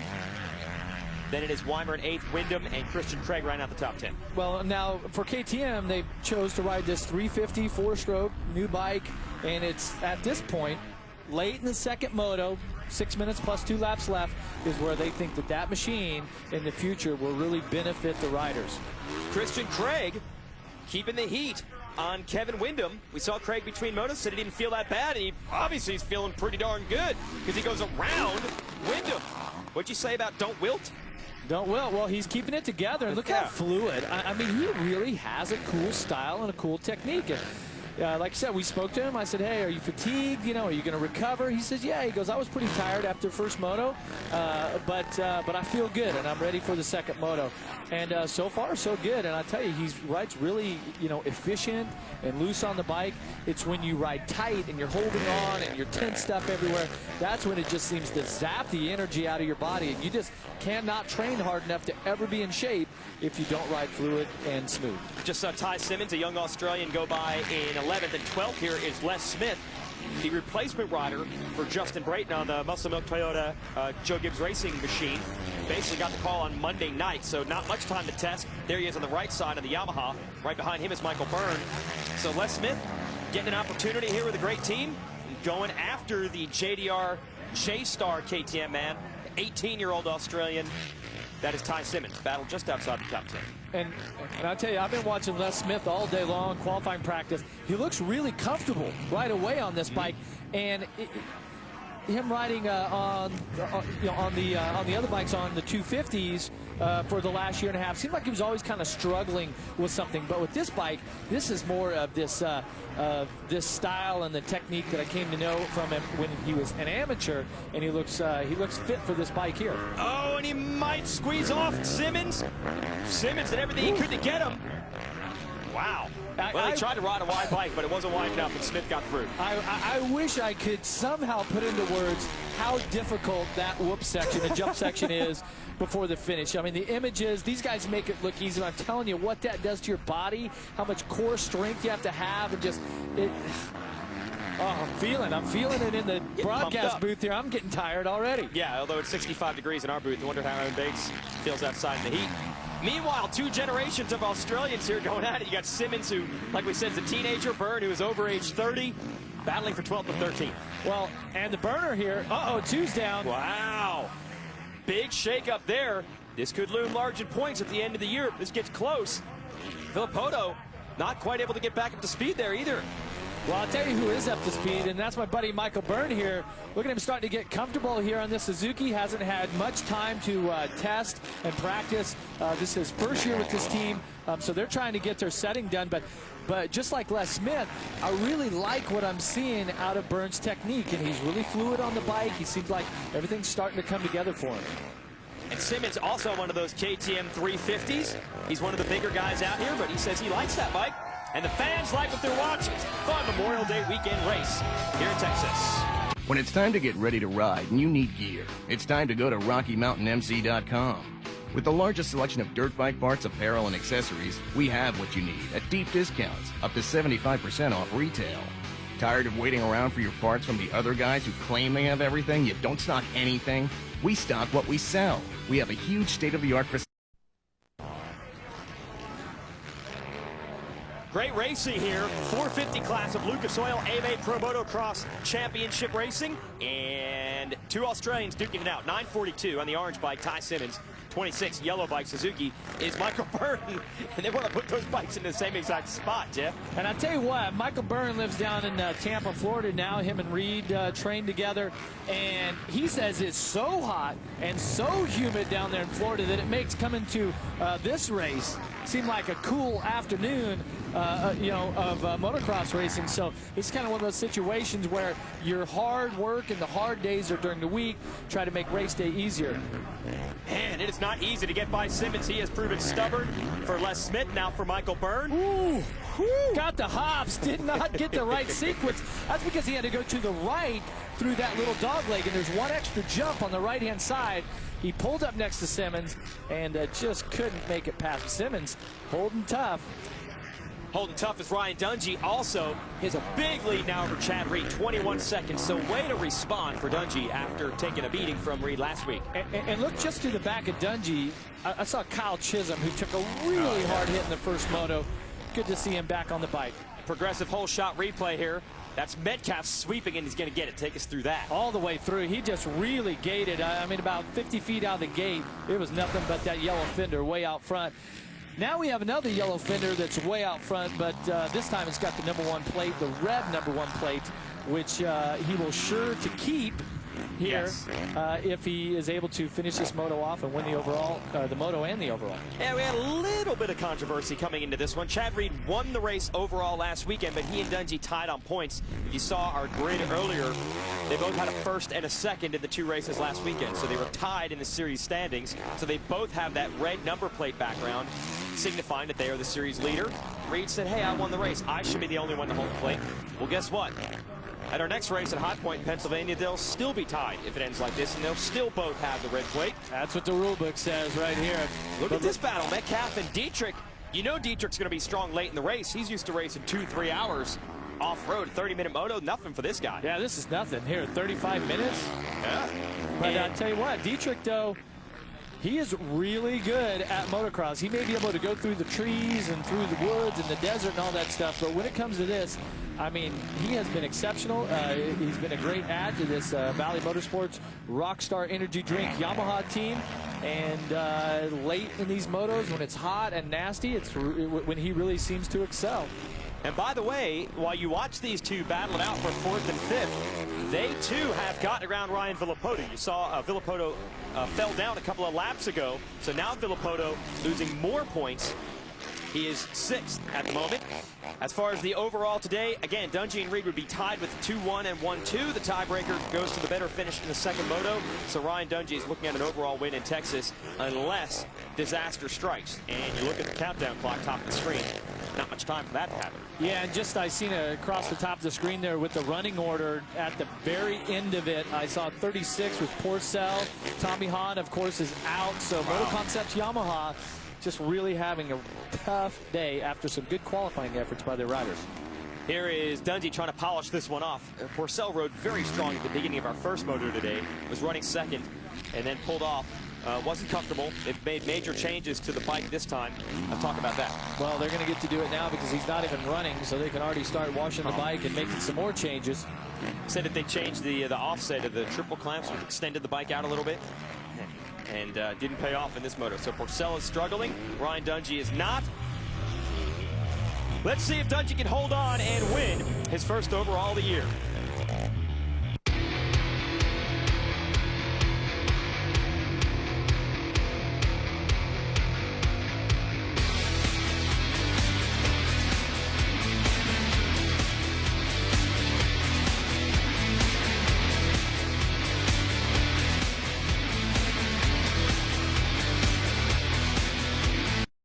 Ryan Dungey has a big lead here late in the second moto, but he is slowing dramatically and I believe coming to a stop.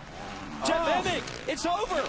The bike has stopped and Ryan Dungey's race win, points lead, moto win, it's all about to go out the door. Where's Chad Reed, who is second? Where is he? Still has not caught Dungey. See a couple of the Honda technicians run over. There's your new leader. Unbelievable. You know, we mentioned mechanical troubles for a lot of riders so far this year, but nothing that dramatic. Dungey had a 25-second lead, and Chad Reed is going to inherit this one. Wow, I tell you, when things are going your way, they're just going your way. And let's not forget, Team Honda on all of the bikes, on the whole team. See Chad Reed looking back like, wait, was that Dungey? Yeah. Team Honda chose to put brand new engines, newly rebuilt engines in for each moto. I don't know if Suzuki made the same decision, but the bike has expired. Engine problems for Ryan Dungey and Chad Reed down.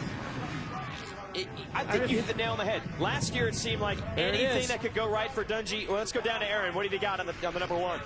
I spoke with Mike Gossler, Ryan Dungey's mechanic, and asked him if they made any fine-tuning in between motos. He said only thing they did was one minor click with suspension, and that's just something they do every moto, but nothing was changed whatsoever. And at this point, they might have wished they did. Wow, and you can see the frustration on Dungey's face, the sense of urgency. He watches points go by when he has just an unbelievable ride, dominating Moto 2, slip away.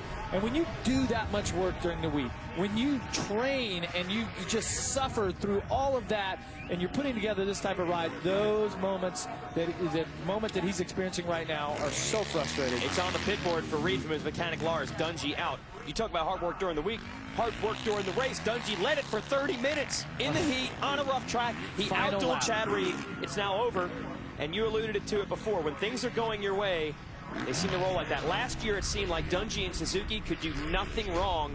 And now every time they're building momentum, it goes the other way. And I tell you what, we're not going to have to worry about the controversy of who runs the red plate now, because 22, if this bike makes it all the way, he's going to be your all-out points leader. Yeah, no doubt about that. So, Chad Reed got about half a lap to go. He's got to be as surprised as anyone. And started out the year as really as a true privateer, was doing it with help from a pro circuit and a couple of, there's Dungey. Now Reed's got the full factory team Honda help. They had mechanical troubles in the first moto at Wyndham, so it's equal opportunity this series. But for Dungey, this is going to be a major hole of points to dig out of. Well, if there's anybody that can do it, it's Dungey. He showed here in late in the second moto when it's hot and all that he was up to the task. I think Chad Reed is right there on pace. They obviously were going to split motos again here today, and it looked like we were going to have a points tie at the end of this. But hey, this is part of it. 24 motos, the most grueling sport in the world, and with the best riders in the world, we call it AMA Motocross. And you might say, man, how could they let this happen? But it is impossible to replicate this type of heat and intensity when you're testing these motors. You really don't know until you go racing. Yeah, these four-stroke engines just run at such a higher temperature. There's so many more moving parts and so many things that can fail as opposed to the old two-strokes. Chad Reed, just like last week, he's keep looking back like, wait a second, am I going to win this thing again? Wow. That should move Millsaps up to second, and Ricky Dietrich might just be on the podium by the time this one is over. Checkered flag coming out. Chad Reed wins in Freestone, and he did it thanks to bad luck for Ryan Dungey. So here's the hero, your winner, and there is, unfortunately, the zero as far as points go. Ryan Dungey and his mechanic, Mike Gosler, and I cannot remember the last time in an outdoor motocross race one of Mike Gosler's bikes didn't make it to the finish line. He is one of the all-time great wrenches. Chad Reed wins. Maximum points today. Incredible turn of events. That's why they run the races. What more can you say, Gosler? What more can you say, Dungey? We're back next week. Speed's coverage of the Lucas Oil AMA Pro Motocross Championship is brought to you by Progressive Insurance, #1 in motorcycle insurance, and by Rockstar Energy Drink. Rockstar Energy Drink supports the active Rockstar lifestyle and is now available in 18 amazing flavors and 19 countries worldwide. It's here, Lucas Oil AMA Pro Motocross Championship from Texas. Chad Reed has won this race. That might not be a surprise. It's the way he won it that will shock you, and we'll show you it in our Lucas Oil race recap. Off the start, it was Rockstar Makita Suzuki's number 24, Brett Metcalfe. But on the first lap, Dungey comes out with some serious aggression and just blisters out in this moto. And then problems with the bike. The Suzuki expires. Problems with the engine. He tries kicking it, but to no avail. Dungey would not finish Moto 2, and he was a lap and a quarter away from the win. So Chad Reed was running second the entire race, inherits the lead and takes the win.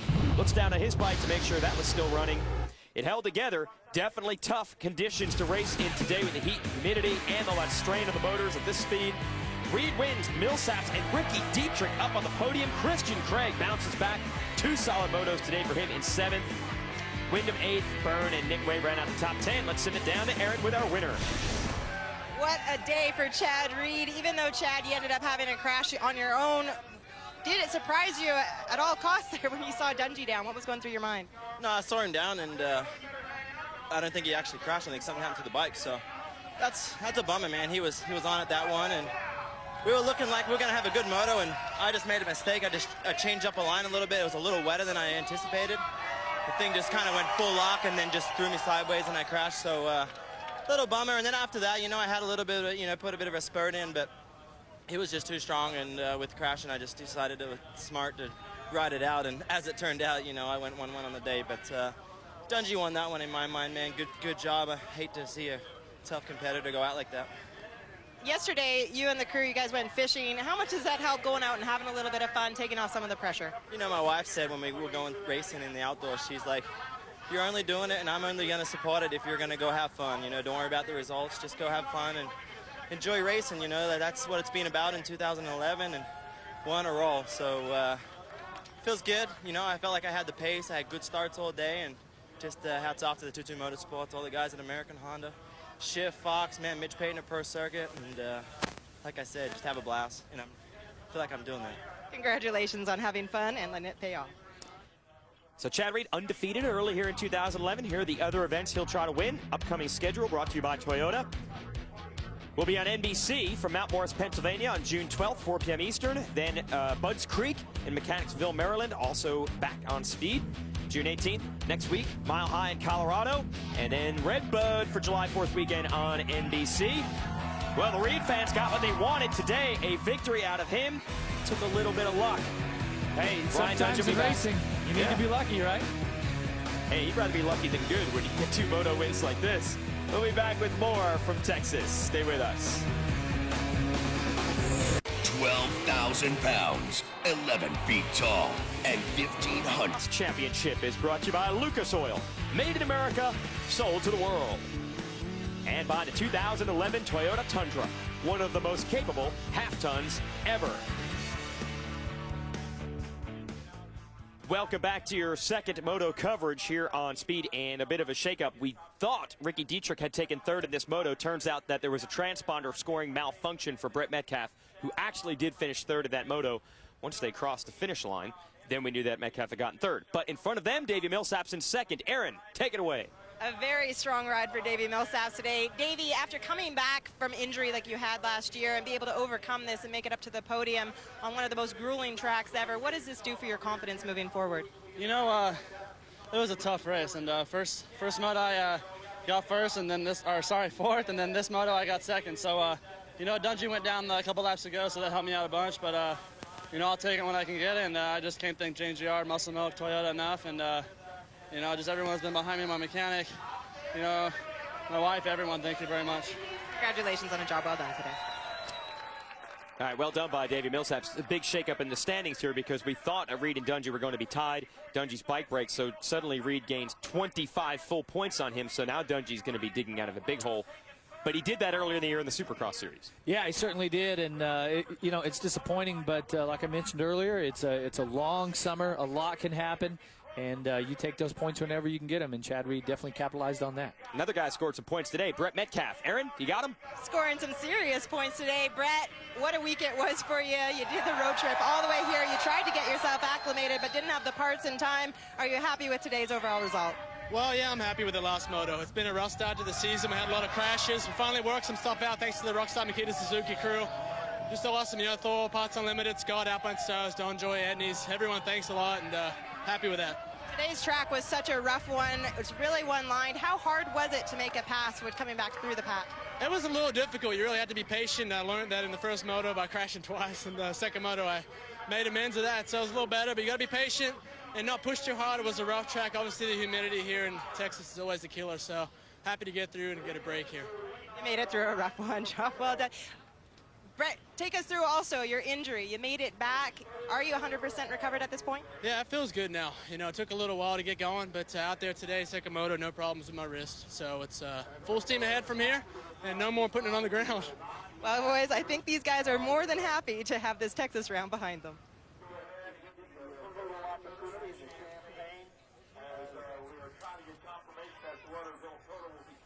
So Brett Metcalfe had the long road trip period at Deere with the motorhome. They, as Aaron alluded to, couldn't get all the parts here in time to build a practice bike, so he didn't really get to do much riding. So rough week for Medi, finishes it up on the podium. Hey, so building blocks for success, that's for sure.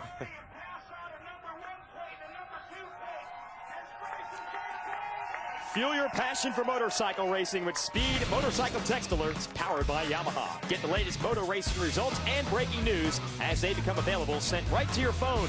Text MOTO to Speed 3 for the alerts right now.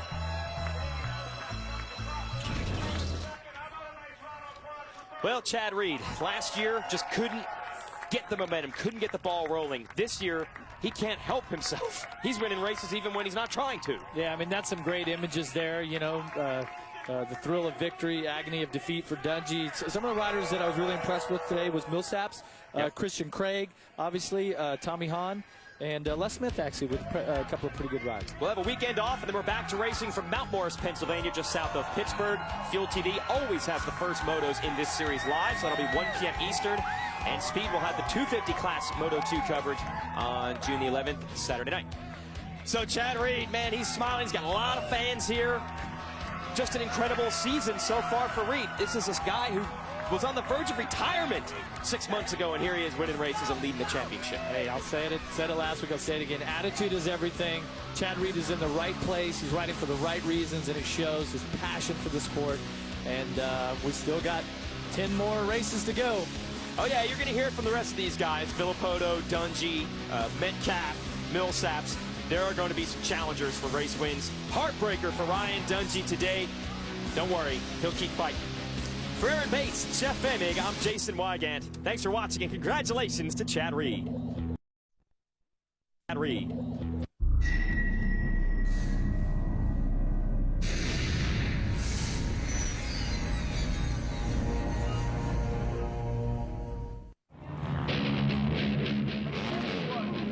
Last week in Hangtown, Pro Circuit Kawasaki's Blake Baggett carved his name into the record books with a win at the Hangtown Classic.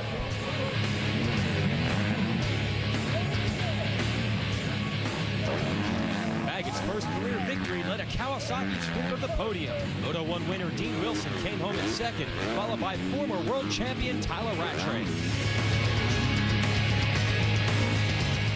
As the championship battle heads to Texas, the time is now for proven contenders to step up. Honda's Eli Tomac, two-time world champion Marvin Musquian, and three-time series winner Justin Barcia. Round 2 of the Lucas Oil AMA Pro Motocross Championship is set to get underway from Wortham, Texas.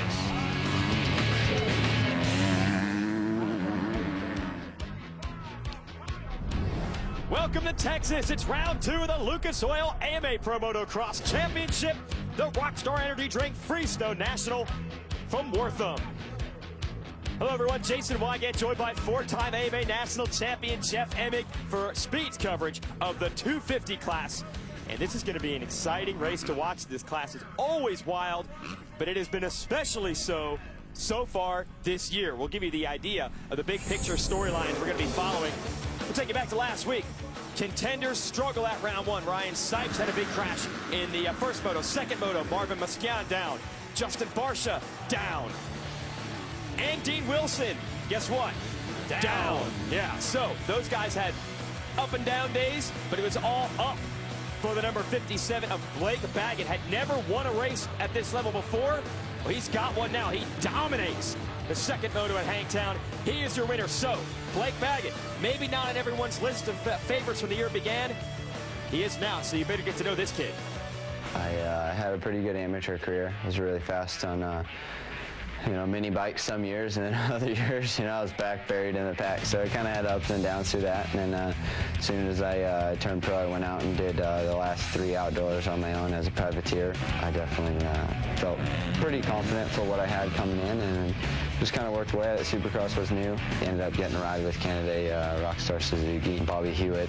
I definitely felt pretty confident for what I had coming in, and I ended up breaking my arm in practice, Budge Creek, and that was the end of my outdoor season. So just going to try to be smart this year and work through it. And I think I've learned a lot through Supercross of what not to do and what to do, and how to be smart about it, and how to kind of read the people that are racing you around and what their mindset is, and try to figure out what they're thinking, and try to outthink them. Just physically, mentally, you just got to be as tough as you can and fight through it. And at the end of the day, somebody's holding a check, and somebody's got that trophy, and for that next week, they can say, yep, I won the last race. That's right. Well, he certainly did win the last race. Can he win this one? Going to be tough on him. We have 2 motos, and we'll explain all that with our Motocross 411. We already have 1 race in the books from earlier today. We'll be showing you the second one. Here's how motocross works. 2 motos, each with 40 riders, and each race lasts 30 minutes and 2 laps. So it's a true test of endurance. No rest in this sport. if we have a tie where, say, a rider wins the first moto and gets second in Moto 2, and another rider gets second in Moto 1 and wins Moto 2, the tiebreaker is the better Moto 2 finish. So that's how we go racing. Now, this is the track we will be racing on, Jeff.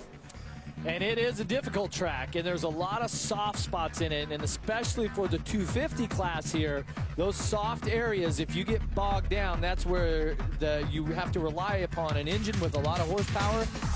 It also just stops your momentum and all that forward momentum. And so it's going to be important for their line choice and to keep your momentum up through the turns and not to really bury it in those soft berms. All right, so that's what the track looks like from a distance. Here's what it looks like right down on it, Jeff.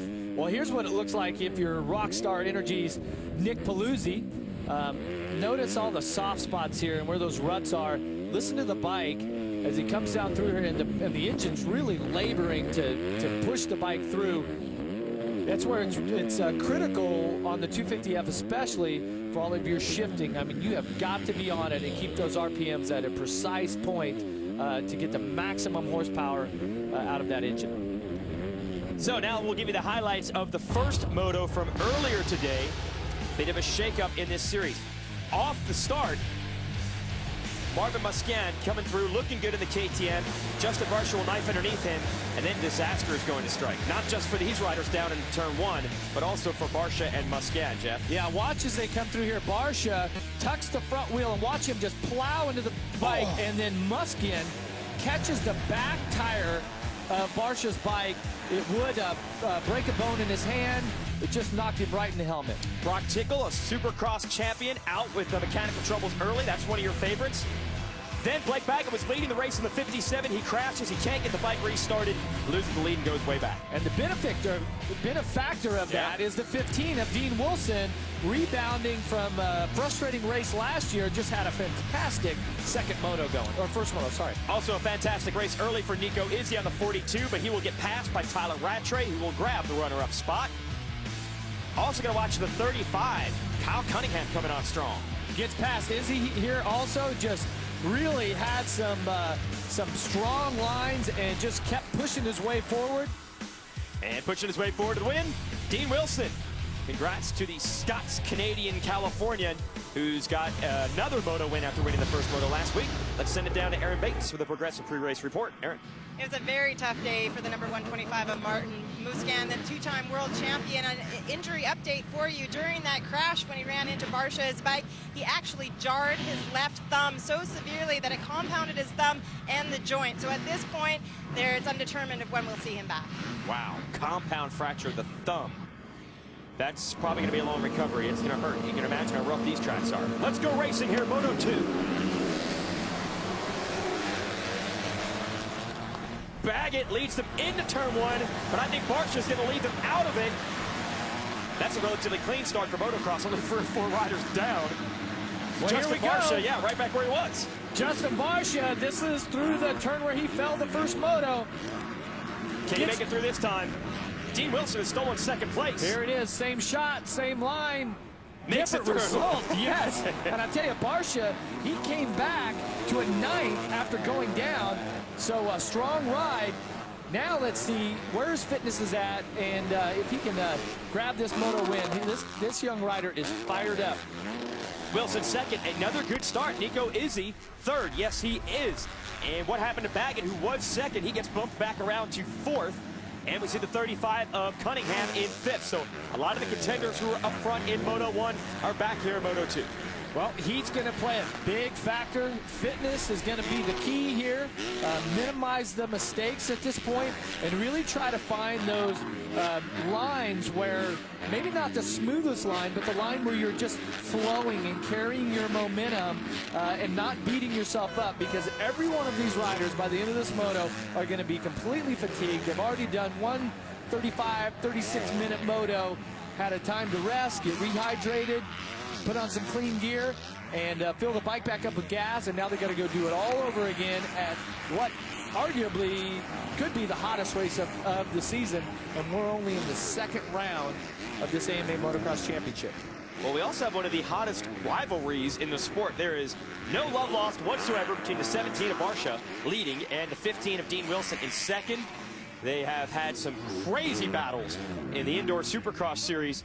So we'll see if they can carry that outdoors right now early in this second moto. Man, this track's beat up. Yeah, look at the riders coming through that rut with both feet off of the pegs. Now you're going to, as this moto goes on, that rut's going to get too deep. It's going to slow you down. Watch for the riders to start moving further to the right to stay out of that. Nico Izzy, what a ride for him today. This guy has missed most of this year with injuries, missed Supercross races, and really the last couple of seasons. So it's good to see him up there. There's back at number 57, the 19 of Eli Tomac. Brock Tickle is back at the number 20.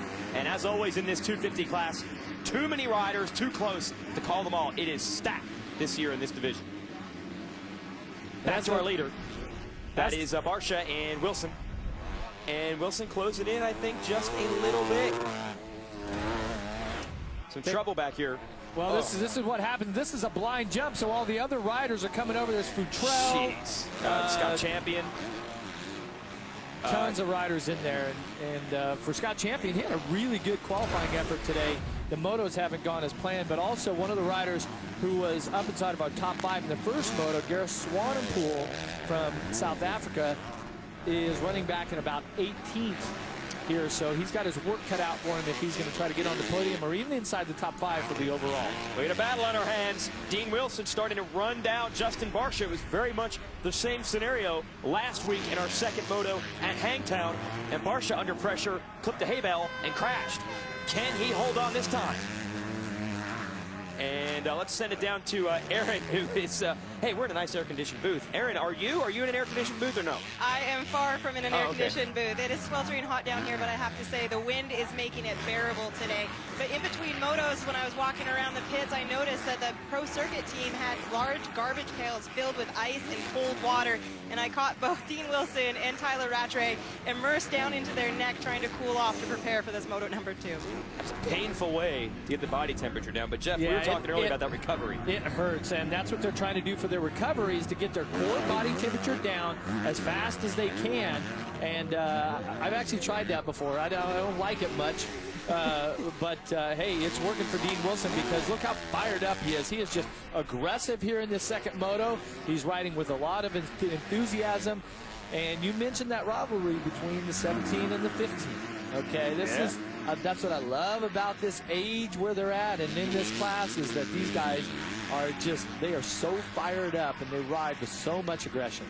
Yeah, I think it's just getting started here between Barsha and Wilson. Definitely going to be fun to watch. Izzy running strong in third. For 125 years, The Lucas Oil AMA. Ready? Yeah, this guy right here, Justin Barsha, the Geico Power Sports Honda. He's been dealing with some pressure from Dean Wilson. And look, just totally different lines on this track for these two. Well, and if you're in the lead, what you're trying to do at this point, being out front, is you're trying to put together clean laps. You're trying to force the guy behind you to ride over his head to try to catch him. Same thing. If you're the guy from behind, you're trying to put together the best laps that you can. You get the RPMs in the guy's ear. You're trying to make him think that you're there just pouncing on him the whole time, try to distract him. So quite the chess match going on between our leaders, and what that's done is that's allowed them to pull out a huge lead over third place, which is Nico Izzy. 8 seconds between the second place rider Wilson and Izzy third. Yes, he is. Then Cunningham fourth, Rattray fifth. Tomac, Sealy, Davalos, Tickle, and Baggett round out the top 10. So Baggett not able to find the magic, at least early in the second moto. Check out Sealy, Lucas Oil, Troy Lee Honda. Davalos, finally seeing Davalos up front. It has been a rough season for the Rockstar Suzuki man, but he wants to make a bid at least for a top 5 in this second moto. He is 8th. Well, and for the most part, Cole Sealy here, 36 on that Lucas Oil Honda, he's been battling from the back of the pack also. He hasn't got that start to run up front here with the leaders. But here's what I was talking about, momentum.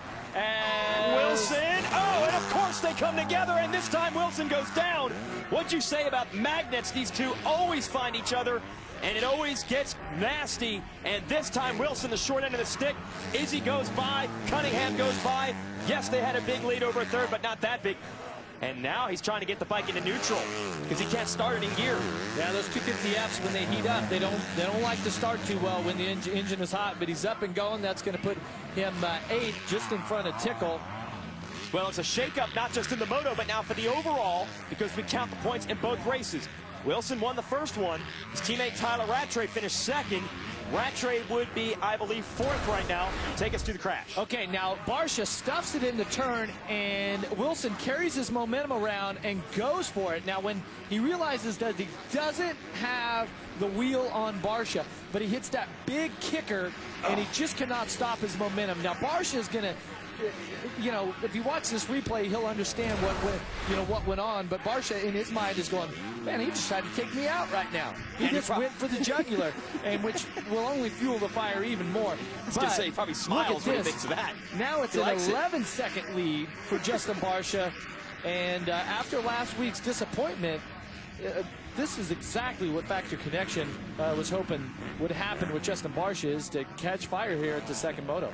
Kyle Cunningham has gotten around Nico Izzi, so the Texan is up to second at his home race. But here comes Tyler Rattray. He's working on Izzi and swoops in for the number 3 spot. What a move. Rattray's on the go because he has a shot now at the overall with Dean Wilson, your first moto winner, dropping back with the crash. And that was a committed pass. Tyler Rattray was in there, and if Izzi had stayed in it, he might have found himself over that tough block there. That was a tight section, but Rattray, 2 years in a row, second moto here at Freestone. He has shown that he is fit and he is fast, and when it gets hot, track's rough and nasty, this is when the South African just seems to excel. Well, we saw him after practice today, and he said it's Africa hot, and he likes it that way. I said, what? I said, it's hot in South Africa? Yeah, I didn't realize that. He's like, bro, study your geography here. Okay. Rattray up to third. Kyle Cunningham is going to have to deal with him in second. Let's check in with this guy, Lance Vincent, who is a replacement rider. Will Hahn, Blake Wharton are injured on that team, so he's got the shot with the Geico's team today. What's he got to do to make this work? Your Rocky Mountain keys to the race. Well, Vincent had a top 10 going. He did go down in the first moto. Good start. No, couldn't really check that off. But he is earning his ride. He is putting some strong rides. And what the team managers and everybody can see as Vincent runs in 11th right now is effort. It is so transparent when you're out there. You know the guys that are hammering it and going all the way to the checkered flag, just leaving it all out on the track. And that's what they expect out of these riders. Good job, Lance. Normally, Lance rides for the Moto Innovations Ankle Savers Privateer team. Said, hey, we're not going to deny you a chance on a factory bike. Take it. And right now, he's leading Blake Baggett in a battle for 11th. Back Car Warriors at 8. A serious injury may cause the challengers to throw in the towel early. Then at 9, a conflict between Itchy and Rhino may cost the All-Stars the build. That's back-to-back Car Warriors Wednesday night, beginning at 8 Eastern on Speed. Battle for second here. Lucas Oil AMA Pro Motocross Championship Racing. Rockstar Energy Drink National from Freestone, Texas. Tyler Rattray in the 28, going after Kyle Cunningham on the 35. Still have a lot of time left in this moto, but if my math is correct, this is the battle for the overall. And Cunningham, barring a top 3 from Wilson, that's going to make this thing pretty close, because you know Wilson's going to be strong all the way to the end, but he's got Tomac and Izzy in front of him. Well, we'll break it down like this. They finished in reverse order in Moto 1. These two riders are watching.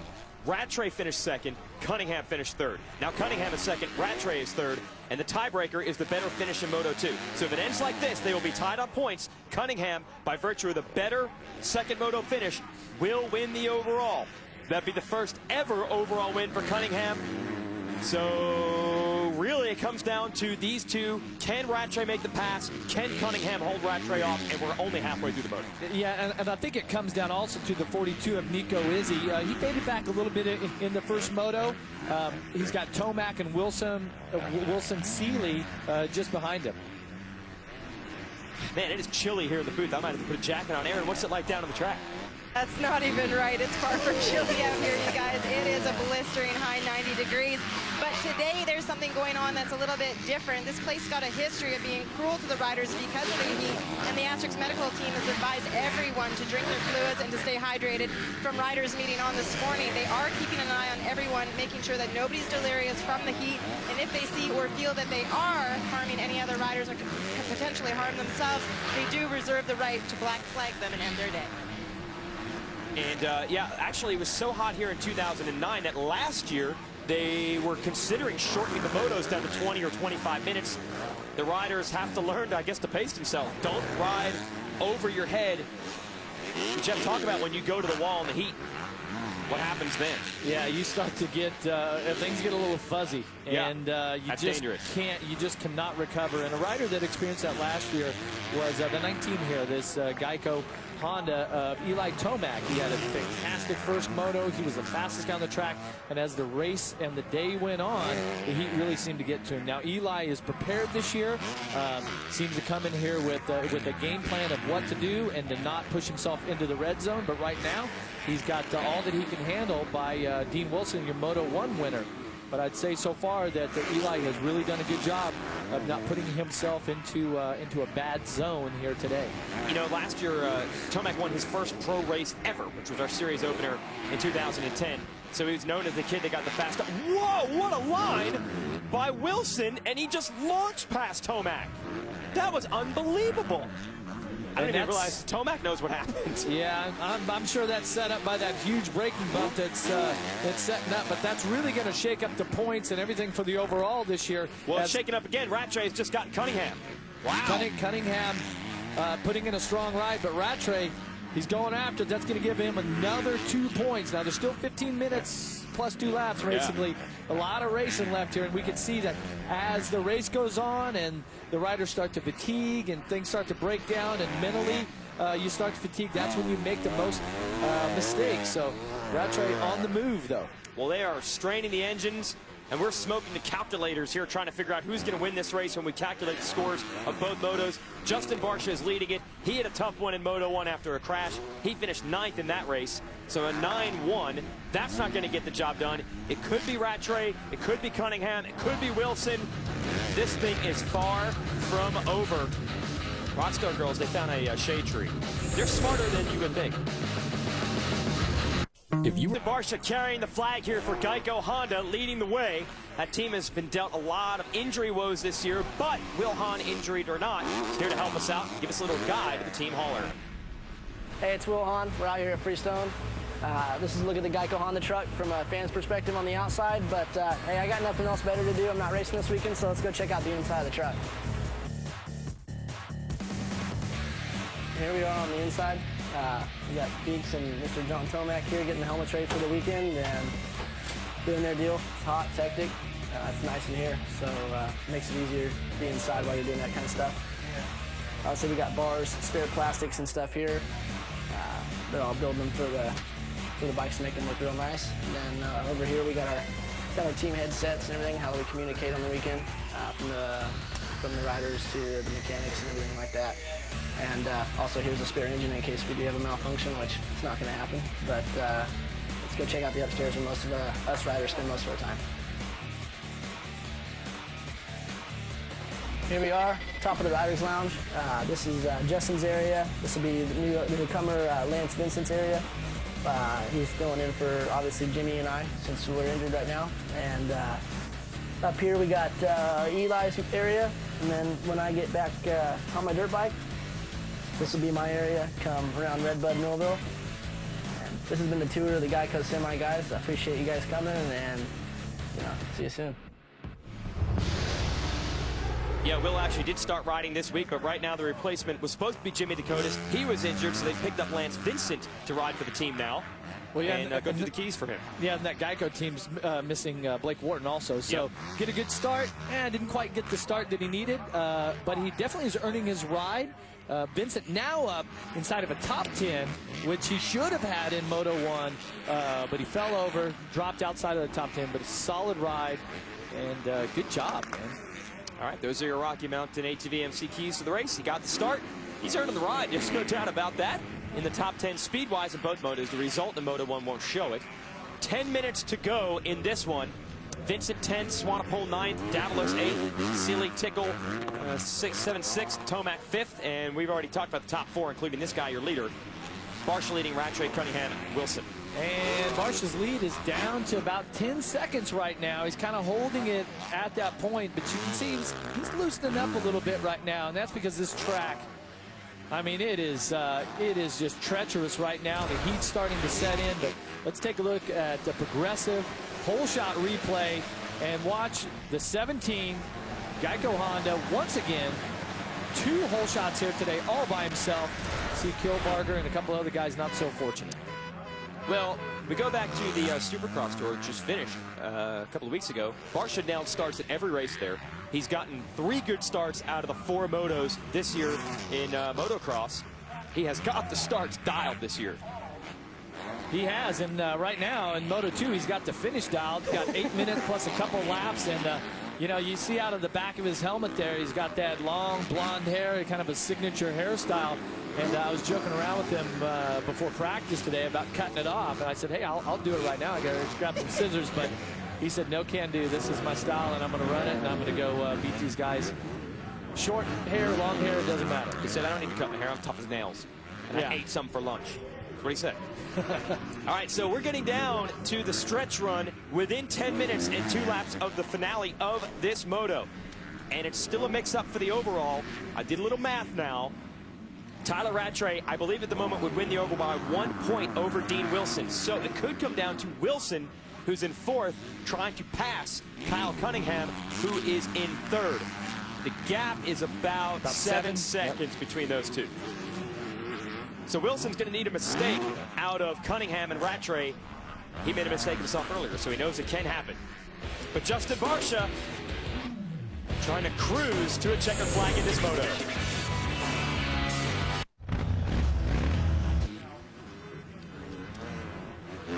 Justin Barsha leading the way here in Texas, and we have seen a lot of mechanical problems both in this 250 class and the 450 class that raced earlier today. But if you can get a bike that this guy is riding to the finish line, well, the team has done well because nobody rides a bike harder than Justin Barsha. Well, and Barsha's going to have to ride it hard. Right now, he just dropped some time. Rattray was 3 seconds faster that lap. That's going to close it to within about 7 seconds. Okay, so we've got a little over 5 minutes plus 2 laps, and Tyler Rattray is on the move right now. There is Cunningham. So Cunningham has lost the toe, as we would say in a different motorsport, back to 3rd. No longer has Rattray in sight. But Dean Wilson, he is closing on Cunningham. So what's going to change first? If Wilson passes Cunningham, we're pretty sure Wilson will steal the overall from Rattray. If Rattray passes Barsha, then he'll have the overall no matter what Wilson does. So 5 minutes, 2 laps, and a lot of drama left here in Texas. And how ironic is it that for the 2nd year in a row, we've got a couple of teammates, the same riders at the same track, battling it out for the overall. And I always felt that there were certain tracks I would go to where, you know, I just kind of had my mojo working, and you have the good vibes, and you just feel good. And this seems to be that track for the 2 Monster Energy Pro Circuit riders, Rattray and Dean Wilson. But it is not working out for their teammate Blake Baggett, who won the race last week at Hangtown. He is now back to 17th after crashing while leading the first moto. So Baggett definitely not having luck today. After qualifying fastest even. Baggett was the fastest rider earlier today. All right, it looked like Wilson was going to win the overall here at this race a year ago, and then he gave it away in kind of embarrassing fashion. Dean, explain what happened. I think that was it was a good race for me. I mean, I may not have won it. I got 3rd overall, but it gave me the feeling inside that, you know, I can actually win these races. And you know, first moto I came from, I'd have to say about 15th off the start, and ended up 3rd. And then the 2nd moto, I was in the lead and had a massive lead the whole way. And I mean, last lap I got passed. And the reason that happened was about 3 laps to go, I told myself, I said, this is my first win. I'm going to take it easy. I'm going to cruise. I'm going to win this thing. So I was cruising, taking it easy, maybe a little bit too much. And I seen Tyler coming last lap. So I sped up for about the last half lap because I wasn't quite sure what was going on. And then he was still charging, so I was like, oh, he must be a lap down and want to get more positions. And, you know, some people may say it was the heat, which it probably had quite a big part of it. But I let Tyler by, and yeah, it was right before the big tabletop, before the finish line. And once I seen him do a fist pump, my heart just absolutely shattered. I mean, I thought I had to win, and then just to give it away like that, just, oh man, I was so emotional after that race. And But, you know, that was all part of learning, and I learned from it and bounced back at Budds Creek. So, you know, maybe it was a good thing for me just to tell myself that, you know, I can win this thing. One thing I know for sure is that I will never be backing down on the last lap, ever, for nobody. I don't care who it is, it won't be happening. Well, that strategy could loom large here. He is not backing down. He is going after Kyle Cunningham. Cunningham in the blue 35 has been caught by Wilson. Here we go. The charge is on. 2.5 minutes plus 2 laps. So probably looking at, what, about 4 laps here left, and there seems to be the move. Oh. No, Cunningham. Wilson stuffed it in that berm, lost a little bit of momentum, Jeff. He's got to reset himself. Well, they've got a lapped rider in there. Oh, mistake by Cunningham. Wilson looks to take advantage. Who can charge into this corner harder? Still Cunningham holding on. And there's a couple of sections where you really have to funnel in and follow the one line. But Wilson needs to be a little more patient than when he was trying to get past Barcia. But see him trying some alternate lines, trying to go around the outside. Oh, Cunningham gets the hops. He goes wide. Wilson cuts back to the inside. And Wilson's got it, and that could change the overall as well. A 1-3 in motocross beats a 2-2. And right now, Wilson would be looking at a first and a third, whereas Tyler Rattray would be looking at 2 seconds. But Cunningham's trying to get Wilson back, and Rattray's trying to get Barcia for the lead. So we've got a lot of action to watch out here. The gap is only 2.2 seconds, by the way, between Wilson. Yeah, gap is close. It's close all around. Close to a crash for Wilson. Close between Rattray and Barcia in the lead. Look at this. Rattray is right behind him, Jeff. It is on here in the final laps of Texas. It's going to be a battle. Barcia's going to have to dig down deep. Stay with us.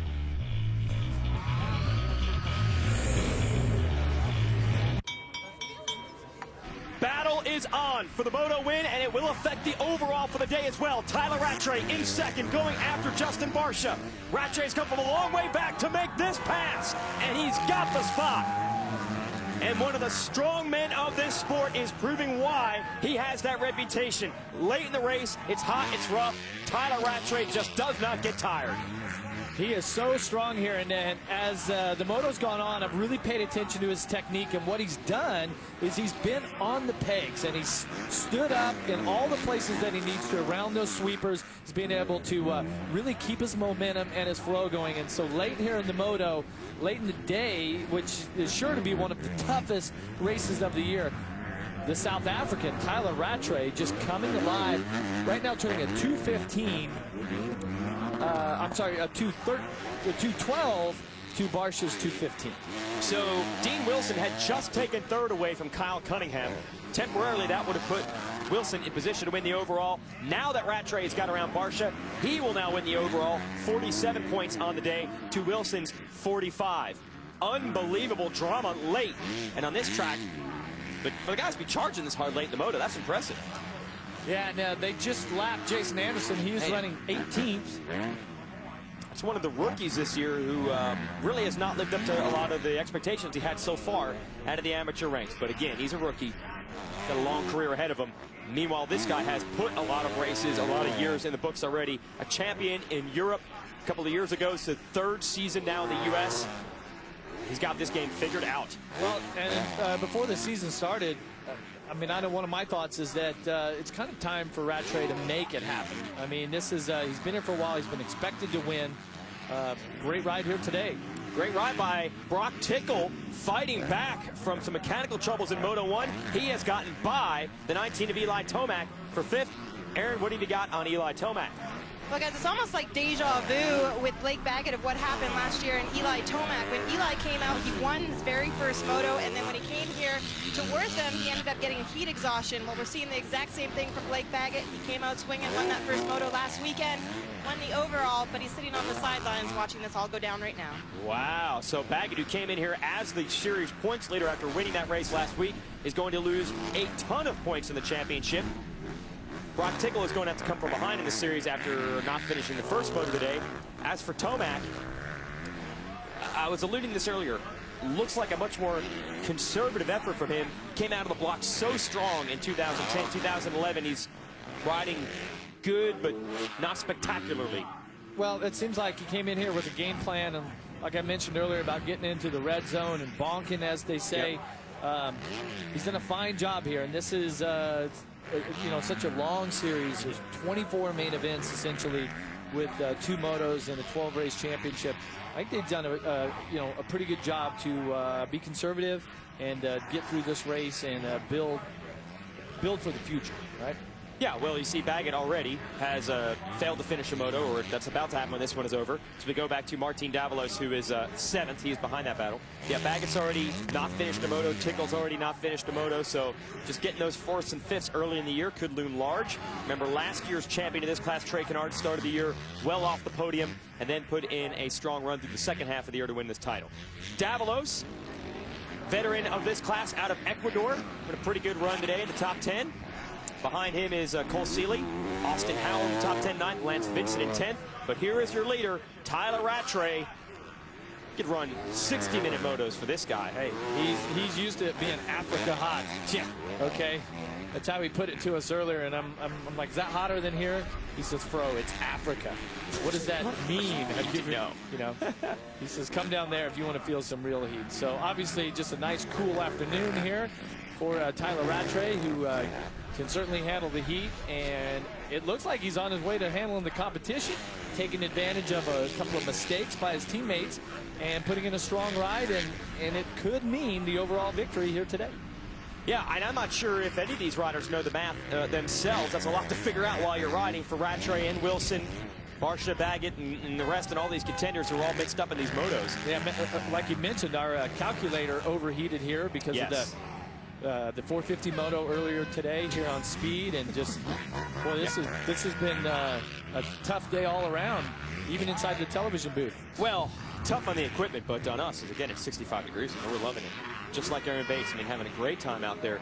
Rattray is only about a half a lap away from a victory. He actually won that moto last year when Wilson gave it up, but the overall win went to Christophe Pourcel, who was consistent in the 2 races. A lot of people probably didn't even realize that, but this time Rattray is going to get the full deal. The overall, this is how he built himself up to championships in Europe. He got stronger each season until eventually he seized the crown. That's the way he wants to do it here in the U.S. Tyler Rattray wins the 2nd moto here in Texas, and with that, he should go 2-1 to take the overall. Pretty big distance back to Barsha. There he is. Barsha had this thing for almost the entire way. You have to wonder, he lost a lot of training time with a wrist injury in Supercross. Maybe that's affecting his fitness in these long races. Here's Wilson. Hard run for 3rd. Well, it's going to be a 3rd in this moto, but I do believe, yeah, you've seen it by the body language. His head goes back. Oh, did I just give away the overall? So 2 years in a row, heartbreaking finishes for Dean Wilson, but his teammate Tyler Rattray, he is on top. As you can see, he is your class winner, and you just cannot get the water and everything on you quick enough after a hot moto like that. Yeah, and remember, we will have a weekend off next weekend, so a little bit more recovery time for these riders, but we did see some of these athletes at this race last year were never able to recover throughout the entire summer. If you burn yourself out too much, you pour all the water on yourself after the moto you want, it's just not going to feel right ever again. And this is one of those riders that did that last year. Eli Tomac kept it conservative this time. He'll be back to fight for more wins a little later in the year. He ends up 6th, Tickle 5th, Cunningham 4th, Wilson 3rd, Barsha 2nd. Tyler Rattray has won the moto and the overall, and we will be back to talk to Tyler Rattray when we come back here to Lucas Oil AMA Pro Motocross from Texas. Championship racing on speed in the 250 class. Welcome back. This race is done. We will show you exactly how it broke down with our Lucas Oil race recap. And out to start, once again, it was Justin Barsha grabbing your hole shot, and it really took control of this until Dean Wilson tries to make the pass and goes down. Wilson would become a factor later in this race, though he would not give up. Barsha had a big lead. Battle was on. Here is Wilson passing Kyle Cunningham for 3rd, and at that moment, it looked like Wilson would win the overall, but no.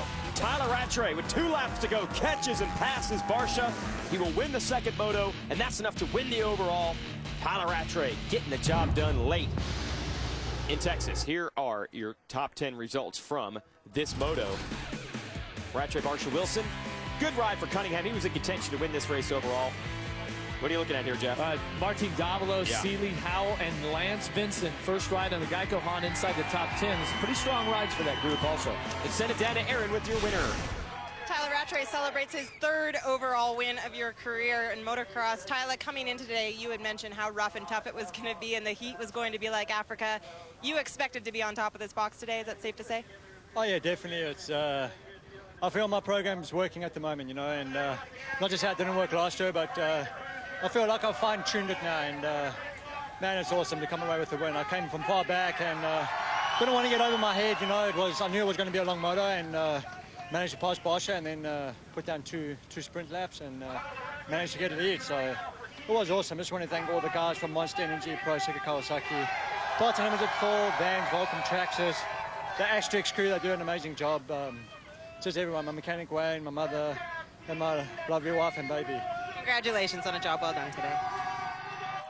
Let's show the upcoming schedule here, brought to you by Toyota. Speed will have your 250 class coverage from Mount Morris, Pennsylvania after a 1-weekend break. So that'll be June 11th at 10 p.m. Eastern. Then we go to Budds Creek a week later at 11 p.m. Mile High up at Lakewood, Colorado, outside of Denver, June 26th. And then the 4th of July, a weekend extravaganza from Redbud in Michigan. On Speed, that'll be 10 p.m. So all your 250 class races you'll be watching right here on Speed. Tyler Rattray did it the hard way, coming from behind, late in the race on a rough track, heat and humidity, shrugs it all off. He's a veteran, he's been through this before, and he's your winner. We'll be right back. Texas, round 2 of the Lucas Oil AMA Pro Motocross Championship is complete. We'll show you the overall results on this Rockstar Energy Drink Freestone National. Tyler Rattray coming out on top via 2-1 scores. Dean Wilson just edged out with a 1st and 3rd. Kyle Cunningham on the podium overall in his home state with that top 3 finish. Barsha Tomac consistent. And let's send it down to the podium and Aaron, who has our runner-up. It seems as though Dean Wilson and Justin Barsha found themselves together again on the track. It's like you two are magnets. But Dean, can you walk us through the incident and what happened?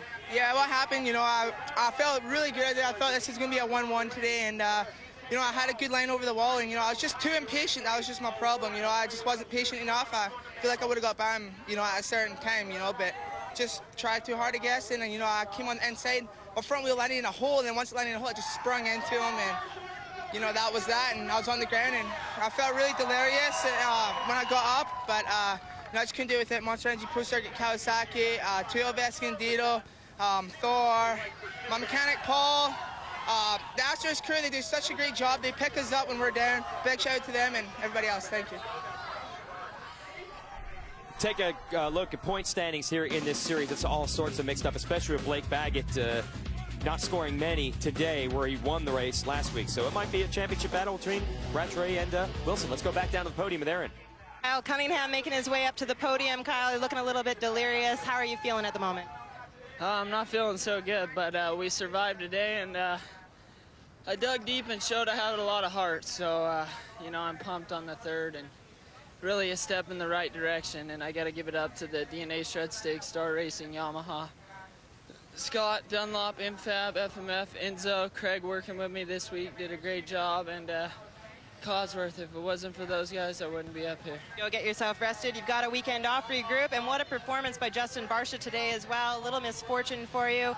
Take us through your day, Justin. Yeah, it was a crazy day. The first moto I crashed, the 39th and 9th. The second moto, just charged as hard as I could. The bike was working really good. The whole Geico Honda team did a great job today. I'm really pumped on that. All right, we'll tell you the upcoming schedule if you want to watch more Lucas Oil AMA Pro Motocross on TV. Our next race, we'll have a weekend off, then we're back at High Point, Pennsylvania. Check it out Saturday night, 10 p.m. Eastern, 7 Pacific. That's our 250 class Moto 2 coverage on Speed. And, of course, that will have the highlights of Moto 1 as well. Moto 1s are on Fuel TV every weekend. So, great racing here in Texas. I think that's just a preview for what we have in store every single weekend in this 250 class. It's always exciting. It's always crazy. You get a lot of young riders who go for it. Dean Wilson said he's a little impatient. He will not be the only one, Jeff, that's probably going to say that before the year's up. Well, and that won't be the only fall that we see. I mean, this championship is wide open. You just have to keep plugging away and keep giving it your best each and every moto because there's just so much racing. And the fans sticking around for the champagne celebration.